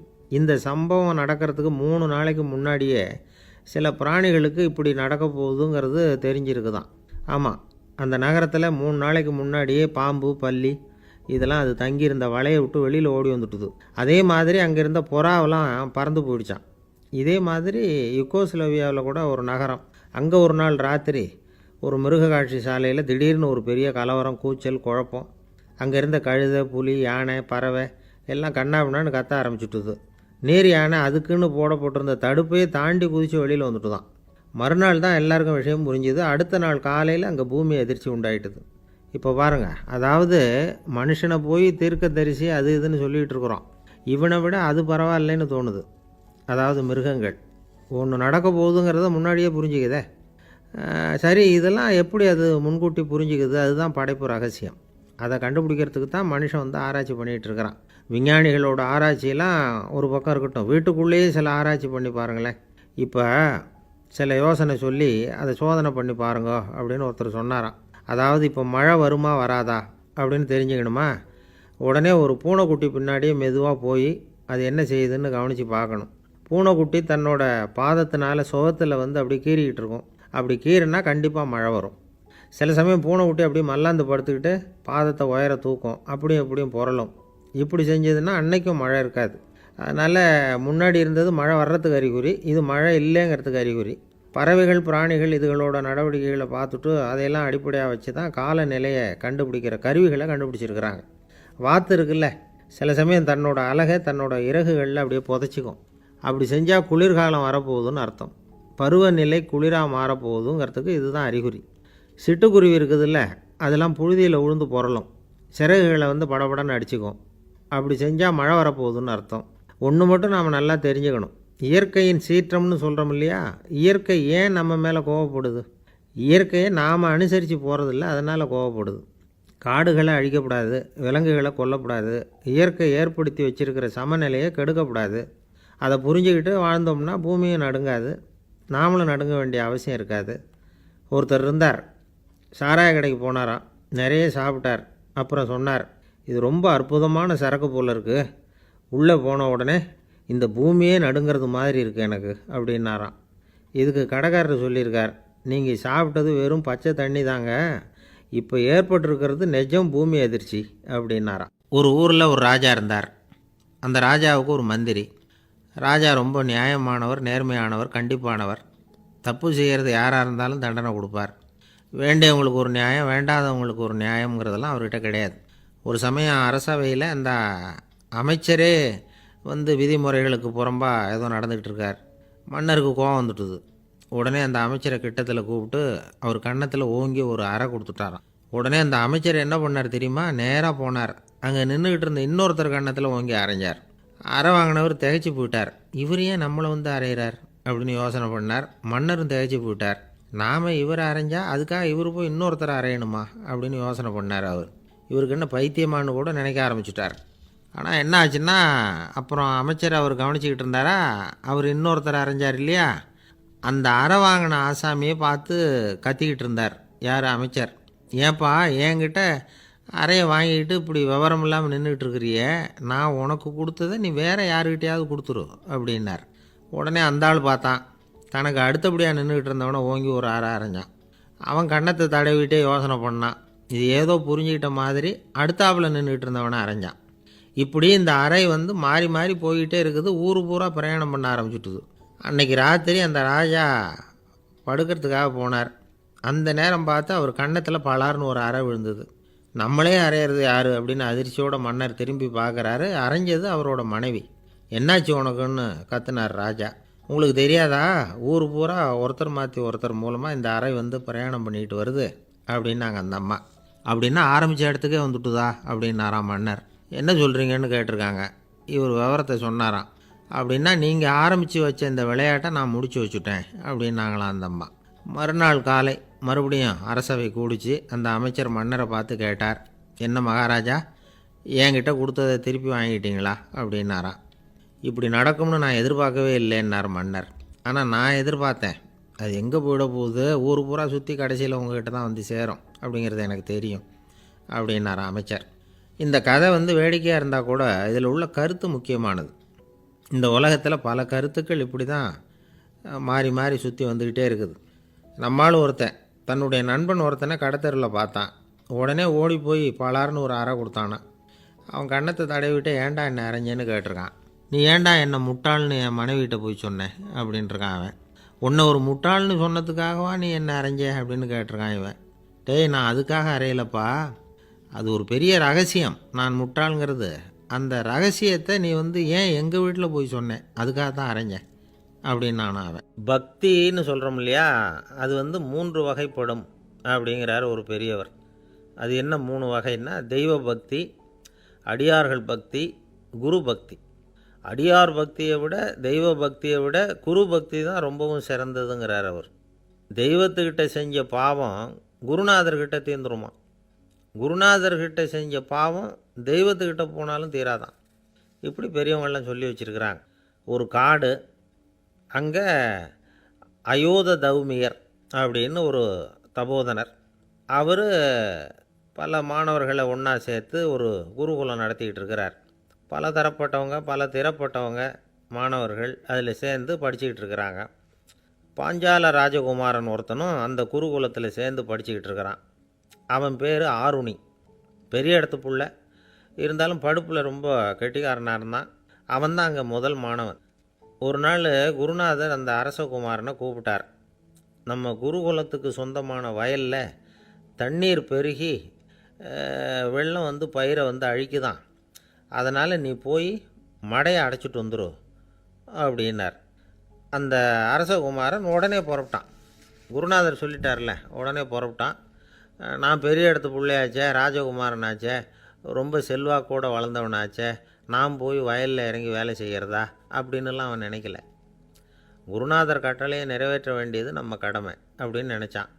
உடனே ஒரு மண்வெட்டியை தூக்கி தோளில் வச்சுக்கிட்டு புறப்பட்டு போயிட்டான். வயலுக்கு போனான். பார்த்தான், தண்ணி கரையை உடச்சிக்கிட்டு வயலுக்குள்ளே ஏகமாக பாஞ்சிக்கிட்டு இருக்குது. இவன் மண்வெட்டியால் களிமண்ணை புல்லோடு சேர்த்து புல் பற்ற மாதிரி வெட்டி வெட்டி போட்டான். இருந்தாலும் மடையை அடைக்க முடியல. தண்ணி அதை மீறி வந்துக்கிட்டே இருக்குது. தண்ணி வந்து வேகமாக வயலுக்குள்ளே போய்கிட்டே இருக்குது. போடுற பத்தையெல்லாம் கரைஞ்சி கரைஞ்சி போயிட்டுருக்கு. இருந்தாலும் இவன் தன்னுடைய முயற்சியை கைவிடலை. வெட்டி வெட்டி போட்டுக்கிட்டே இருக்கிறான். காலையில் அங்கே போனவன் சாயந்தரம் வரைக்கும் இப்படி செஞ்சுக்கிட்டு இருக்கிறான். உடம்பும் மனசும் ரொம்பவும் சோர்ந்து போச்சு. இருந்தாலும் குருநாதர் இட்ட கட்டளையை நிறைவேற்றாமல் இருக்கிறோமேங்கிற ஒரு குறை அவனுக்கு இருக்குது. குரு கட்டளையை நிறைவேற்றாத நான் வந்து இன்னமும் இருக்கணுமா அப்படின்னு யோசனை பண்ண ஆரம்பிச்சிட்டான். என்ன செய்யலாம்னு பார்த்தான். நம்ம குருநாதர் இட்ட பணிக்காக இந்த உடம்பையே தியாகம் பண்ணலாம் அப்படின்னு முடிவு பண்ணான். தண்ணி பாயுதில் அதுக்கு குறுக்க விழுந்து அப்படியே மடையை அடைச்சிக்கிட்டு அப்படியே படுத்துட்டான். இது மற்றவங்களுக்கு தெரியாது. அன்னைக்கு ராத்திரி ஒரு விளக்கு முன்னாடி உட்காந்து குருநாதர் பிள்ளைங்களுக்கு பாடம் சொல்லி கொடுத்துக்கிட்டு இருக்கிறார். வரிசையில் இருக்கக்கூடிய ராஜகுமாரனை காணலை. நம்ம ஆருணி எங்கே போனா அப்படின்னு சொல்லி மற்ற மாணவர்களை விசாரித்தார். இப்போ அவங்க சொன்னாங்க, சுவாமி அவன் காலையில் வயலுக்கு வந்து மடையை அடைக்கிறதுக்காக போனான், நீங்கள் தான் போக சொன்னீங்க, இன்னும் திரும்பி வரல அப்படின்னு அவர் பையன். குருநாதர் உடனே ஒரு தீவெட்டி எடுத்துக்கிட்டு மாணவர்களை அழைச்சிக்கிட்டு வயலுக்கு போனார். அங்கே போய் பார்த்தா ஆளை காணும். ஆருணி ஆருணின்னு சொல்லி சத்தம் போட்டு கூப்பிட்டு பார்க்குறார். நான் இங்கே இருக்கேன் குருநாதா அப்படின்னு காலுக்கு அடியிலேருந்து ஒரு சத்தம் வருது. குனிஞ்சு பார்த்தா அவன் மடையில் படுத்துருக்குறான். என்னப்பா இதுன்னார். காலையிலேருந்து இந்த மடையை அடைச்சி பார்த்தேன் சுவாமி, முடியல, அதனால் இப்படி குறுக்க படுத்துட்டேன். என்னை தாண்டறதுக்கு பயந்து போய் தண்ணியே தேங்கி நின்றுட்டுது அப்படின்னா. அவனுடைய குரு பக்தியையும் அவனை தாண்டறதுக்கு அஞ்சு நிற்கிற தண்ணி தேக்கத்தையும் பார்த்துட்டு எல்லாரும் ரொம்ப ஆச்சரியப்பட்டு போயிட்டாங்களாம். ஆருணி எழுந்திரிச்சு வா அப்படின்னு கூப்பிட்டாரான் குருநாதர். அவன் தண்ணீரை பொழந்துக்கிட்டு எழுந்திரிச்சு வந்தானான். அதனால் அவனுக்கு வந்து உத்தாலகன் அப்படின்னு ஒரு பேர். உத்தாலகன்னா தண்ணீரை பிளந்தவன் அர்த்தம். அந்த உத்தாலகன் மாதிரி இந்த காலத்து மாணவர்களுக்கும் குரு பக்தி வேணும் அப்படின்னு சொன்னோம் ஒரு பள்ளிக்கூடத்தில். உடனே நிறைய மாணவர்கள் எழுந்திரிச்சு நின்னாங்க. சார், நீங்கள் எங்களை வந்து இன்னமும் சரியாக புரிஞ்சுக்கலன்னு நினைக்கிறோம். அன்னைக்காவது ஒருத்தன் அப்படி இருந்தான், இன்றைக்கி ஏகப்பட்ட உத்தாலகர்கள் இருக்கிறோம். எங்கள் வாத்தியார் கட்டளை இட்டால் இப்போவே அது மாதிரி வயலுக்கு போய் மடையில் குறுக்கப்படுத்துக்கிறதுக்கு இந்த வகுப்பில் உள்ள அத்தனை பேரும் தயாராக இருக்கிறோம் அப்படின்னாங்க. அப்படியா அப்படின்னு சொல்லி கேட்டோம் ரொம்ப சந்தோஷமாக. ஒருத்தன் ரொம்ப அடக்கமாக எழுந்திரிச்சான். அப்புறம் சொன்னான், ஆமாம் சார், வகுப்பில் வந்து இவர் நடத்துகிற பாடத்தை கேட்டுக்கிட்டு இருக்கிறத விட பேசாமல் போய் மடையில் படுத்துடுறது ஒன்றும் கஷ்டமான காரியமாக இருக்காது, அதனால தான் எல்லோரும் அங்கே போகிறேன்னு சொல்கிறோம் அப்படிங்கிறான். ஒரு இலக்கிய கூட்டம் ஏற்பாடு பண்ணியிருக்கிறோம், நீங்கள் அவசியம் வந்து அதில் பேசணும் அப்படின்னு கேட்டுக்கிட்டார் ஒருத்தர். வேணாங்க, 4 பேருக்கு முன்னாடி வந்து நிற்கிறதுனா எனக்கு ரொம்ப கூச்சமாக இருக்கும் அப்படின்னார் இவர். ஏன் சார் இன்னமும் குழந்த மாதிரி கூச்சப்படுறீங்களே அப்படின்னார் அவர். அவரை ஒரு மாதிரியாக சமாளித்து அனுப்பி வச்சுட்டு அதுக்கப்புறம் அதை பற்றி இவர் யோசித்து பார்த்துருக்கார். சில நிபுணர்கள் எழுதியிருக்கிறத படித்தும் பார்த்துருக்கிறார். மனோதத்துவ நிபுணர்கள் என்ன சொல்கிறாங்க தெரியுமா? 10லேருந்து 20% குழந்தைகள் பிறக்கிறப்பவே கூச்ச சுபாவம் கொண்டதாக தான் இருக்குதான். ஒரு தாத்தா தன்னோட பேர பிள்ளைய ஆசையாக கூப்பிடுறார் விளையாட்டு காட்ட, அதை அழுதுகிட்டு ஓடி போகுது. ஒரு அம்மா தன்னோட பிள்ளைய பள்ளிக்கூடத்தில் சேர்க்கறதுக்காக கூப்பிட்டுக்கிட்டு போகிறாங்க. அந்த புள்ள அம்மாவோட முந்தானையில் ஒளிஞ்சிக்கிட்டு வெளில வரமாட்டேங்குது. இவங்களெல்லாம் எப்படி சமாளிக்கிறது? குழந்தைகளோட கூச்ச சுபாவத்தை போக்குறது எப்படி? இதுக்கு நிபுணர்கள் சில யோசனைகளை சொல்லியிருக்கிறாங்க. மற்றவங்களுக்கு முன்னாடி என் பையனுக்கு கூச்சம் ரொம்ப அதிகம் சார், மற்றவங்க பார்த்தா ரொம்ப வெக்கப்படுறான், இப்படி சொல்கிற அப்பாக்கள் உண்டு. என் பையன் புது மனுஷாலை பார்த்தா அட்டையாக ஒட்டிக்குவான் சார் அப்படின்னு சொல்கிற அப்பாக்களும் உண்டு. இப்படிலாம் குழந்தைகளுக்கு வந்து முத்திரை குத்துறது ரொம்ப தப்பான். புதுசாக யாராவது வீட்டுக்கு வந்தால் குழந்தை தானாக தன்னோட கூச்சத்தையும் பயத்தையும் போக்கிக்கிட்டு சகஜமாக மாறி வர்றதுக்கு வாய்ப்பு கொடுக்கணுமா. ஒரு கூட்டத்துக்கோ அல்லது சொந்தக்காரங்க கல்யாணத்துக்கோ குழந்தைய அழைச்சிட்டு போகிறீங்க, அங்கே போய் கட்டாயப்படுத்தி குழந்தைய மற்றவங்க கிட்ட பேச சொல்லக்கூடாது. சில சமயம் குழந்தை தானாக தன்னுடைய கூச்ச சுபாவத்தை விட்டு பேசுகிறதுக்கு முன் வந்தால் அதை பாராட்டணும். குழந்தை கலகலப்பு இல்லாமல் மௌனமாக இருந்ததுன்னா அதையும் கண்டுக்கக்கூடாது. குழந்தை பேச ஆரம்பித்தா அதை ஆர்வத்தோடு கவனிக்க தெரியணும். கலந்து உரையாடுற பழக்கத்தை வீட்லேயே ஆரம்பிக்கலாம். கேட்டதுக்கு பதில் சொல் அப்படின்னு நீங்கள் அதிகாரம் பண்ணிகிட்டு இருக்கக்கூடாது. அது வந்து குழந்தைக்கு பேசுகிற சந்தர்ப்பத்தை குறைச்சிருமா. இப்போ நாம் அதிகாரம் பண்ணால் கேலி செய்கிற பழக்கம் குழந்தைகளை வந்து ரொம்ப பாதிச்சிருமா. பெரியவங்களானதுக்கு அப்புறமும் சில பேர் கூச்சத்தோடவும் பயத்தோடவும் இருக்கிறதுக்கு இதுதான் காரணம். சின்ன வயசில் அவங்கெல்லாம் ஏதாவது கேலிக்கு ஆளாகி இருப்பாங்க. ரெண்டாவது குழந்தை மூத்த குழந்தைய கேலிக்கு ஆளாகிற சந்தர்ப்பங்களை கண்டு கேலி பண்ணினா அது இளம் நெஞ்சங்களை விட்டு நீங்கிறதே இல்லையா. எப்பவும் குழந்தையோட நடை உடை பாவனைகளை பற்றி சொல்லிக்கிட்டே இருக்கக்கூடாதான். அதுவே கூச்ச சுபாவத்தை கொண்டுட்டு வந்துடுமா. அப்பா எங்கேன்னு யாராவது கேட்டால் இது மாதிரி இன்ன காரியத்துக்காக வெளியில் போயிருக்கார், இத்தனை மணிக்கு திரும்பி வருவார் அப்படின்னு சொல்கிற அளவுக்கு குழந்தைகளை பழக்கப்படுத்தி வைக்கணும். ஃபோன்லேயே யாராவது விசாரித்தா கூட இது மாதிரி பதில் சொல்லு அப்படின்னு சொல்லணும். சின்ன சின்ன மீட்டிங்கில் 4 வாரத்தை பேச தயார் பண்ணலாம். ஒரு கடையிலையோ அல்லது ஹோட்டல்லையோ ஏதாவது விவரம் கேட்கணும்னா உங்கள் குழந்தைய தைரியமாக அனுப்புங்க. குழந்தைகள் பணிவாகவும் பொறுமையாகவும் விவரம் கேட்குறப்போ கூச்ச சுபாவம் தானாக போயிடும். சின்ன வயசுலேயே இப்படிலாம் பழக்கப்படுத்தினா தான் வருங்காலத்தில் தைரியமாக இந்த சமுதாயத்தில் வாழ முடியும். இல்லைன்னா 60 வயசுலேயும் அடுப்பங்கரையை விட்டு வெளில வர்றதுக்கு கூச்சப்பட்டுக்கிட்டு தான் இருக்க வேண்டியிருக்கும். இந்த காலத்து பிள்ளைங்க எவ்வளவோ பரவாயில்ல, எதுக்கும் தயங்குறதில்ல, கூச்சப்படுறதில்ல. ஒரு அம்மா அடுப்பங்கரையிலேருந்து சத்தம் போட்டாங்க, டேய் ராமு, தயவு பண்ணி அந்த டிவியை நிறுத்துறா, அந்த பெண்ணோட குரல் மகா மோசம், அடுப்பங்கரையில் இருக்கிற என்னாலேயே அதை சகிச்சிக்க முடியல அப்படின்னாங்களாம். உடனே பையன் கொஞ்சம் கூட தயங்காமல் பதில் சொல்கிறான், அம்மா இந்த குரல் டிவியிலேருந்து வரல, எதிர்த்த விட்டு மாமி தான் இங்கே வந்திருக்கிறாங்க, அவங்க தான் இப்போ என்னோட பேசிக்கிட்டு இருக்கிறாங்க அப்படின்னு நான். பொங்கல் திருநாள். பொங்கல் திருநாள்னா இது ஏதோ அறுவடை திருநாள் அப்படின்னு சொல்லுவோம். அதாவது வருஷம் பூரா நாம் பாடுபட்டு அதனுடைய பலனை அனுபவிக்கிற நாள் அப்படிங்கிறது நாம் சொல்லிகிட்டு இருக்கிறது. இது முக்கியமாக இது ஒரு நன்றி அறிவிப்பு நாள் அப்படின்னு சொல்லுவாங்க. இன்றைக்கி நிறைய நன்றி அறிவிப்பு கூட்டம்லாம் நடந்துக்கிட்டு இருக்குல்ல, அது மாதிரி விவசாயிகள் நடத்துகிற ஒரு நன்றி அறிவிப்பு விழா இது. யாருக்கு நன்றி சொல்கிறாங்கன்னா ஆதவனுக்கு. அதாவது சூரியன் இல்லைன்னா விவசாயம் இல்லை. அதனால் ஆதவனுக்கு நன்றி செலுத்துகிற நாளாக இந்த பொங்கல் திருநாளை நாம் கொண்டாடுறோம். அதாவது இந்த பொங்கலில் விவசாயிகள்கிட்டேருந்து நிறைய பண்புகளை நாம் தெரிஞ்சுக்க வேண்டிய நாள் இது. விவசாயிகள் அவங்க விவசாயம் முன்னேறி இருக்கிற அளவுக்கு விவசாயிகளுடைய வாழ்க்கை தரம் முன்னேறலை. அந்த அளவுக்கு அவர்கள் நாட்டுக்காக உழைச்சிக்கிட்டு இருக்கிறாங்க. அந்த காலத்திலே அதை பற்றி ஒரு கதை சொல்கிறது உண்டு. ஒரு வயசான ஆள் நிலத்தில் ஏறு உழுதுகிட்டு இருந்தாராம். கிழிஞ்சு போன ஒரு சின்ன துண்டை தான் இடுப்பில் கட்டியிருந்தாராம். தலையில் ஒரு கந்தலை சுற்றி இருந்தார். உடம்பு பூரா சேரு, ரொம்ப ஏழை. ஏறு ஓட்டிகிட்டு இருக்கிறவர் வேறு எப்படி இருப்பார்? இருந்தாலும் அந்த ஆள் ரொம்ப ஜாலியாக பாட்டு பாடிக்கிட்டே ஏறு உழுதுகிட்டு இருந்தாராம். உடம்புல தான் அவர் ஏழையை தவிர மனசில் ஒரு ஏழையாக தெரியல. அந்த சமயத்தில் அந்த நாட்டு ராஜா அந்த பக்கமாக குதிரை மேலே வந்தாராம். வேட்டைக்கு போயிட்டு பரிவாரங்களோடு திரும்பி வந்துக்கிட்டு இருக்கிறார். ரொம்ப செல்வ செழிப்பில் இருக்கிற ராஜா அவர் இந்த வயசான விவசாயியை பார்த்துருக்கார். இந்த ஆள் ரொம்பவும் ஏழைங்கிறது அவர் பார்த்தாவே பளிச்சுன்னு தெரியுது. கட்டிக்கிறதுக்கு நல்ல துணி இல்லை, உடம்போ இழைச்சி போயிருக்குது, வயிறு முதுகில் போய் ஒட்டிக்கிட்டு இருக்கு, கண்ணு குழி விழுந்து போயிருக்குது. ஆனாலும் முகத்தை பார்த்தா சந்தோஷமாக இருக்கிற மாதிரி இருக்குது. இவ்வளோ உற்சாகமாக பாடிக்கிட்டு இருக்கிறாரே அப்படின்னு ஆச்சரியமாக நினச்சி பார்த்தார் அந்த ராஜா. சரி, அவர்கிட்ட கொஞ்சம் பேச்சு கொடுத்து பார்க்கலாம் அப்படின்னு முடிவு பண்ணார். ஐயா பெரியவரே, இப்படி கொஞ்சம் வர முடியுமான்னாராம். பொழுது போகிறதுக்குள்ளே நான் இந்த வயல் பூரா உழவு ஓட்டி ஆகணும், அதனால் பேசுகிறதுக்கு நேரம் இல்லை அப்படின்னாராம் அந்த பெரியவர். என்ன அவ்வளவு அவசரமாக? மீதி இருந்தால் நாளைக்கு உழுதுவக்கூடாதா? அது சரி, உனக்கு எத்தனை ஏக்கர் நிலம் இருக்குது அப்படின்னு விசாரிச்சிருக்கார் ராஜா. எனக்குன்னு சொந்தமாக உள்ளங்கை அளவு கூட நிலம் கிடையாது. இது எங்கள் முதலாளியோட நிலம். இதை பூராவும் உழுது முடித்தா தான் அவர் கூலி கொடுப்பார். நான் கூலிக்கு உழுதுகிட்டு இருக்கிறேன். உங்ககிட்ட பேசிக்கிட்டு இருந்தால் அவருக்கு துரோகம் பண்ணது மாதிரி ஆகிடும் அப்படின்னாராம். ராஜா குதிரையை விட்டு கீழே இறங்கினார். வரப்பில் நடந்து அந்த பெரியவர்கிட்டே போனாராம். சரி, ஒரு நாள் பூரா உழுதா உனக்கு எவ்வளவு கூலின்னு கேட்டிருக்கார். 8 அணா கூலி கிடைக்கும்னாராம் அவர்.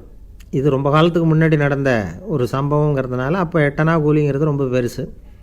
இருந்தாலும் அதுவும் அந்த ராஜாவுக்கு பெரிய கூலியாக தெரியல. இவ்வளவு தானா, இதை வச்சுக்கிட்டு நீ எப்படி காலம் தள்ளுற அப்படின்னாராம்.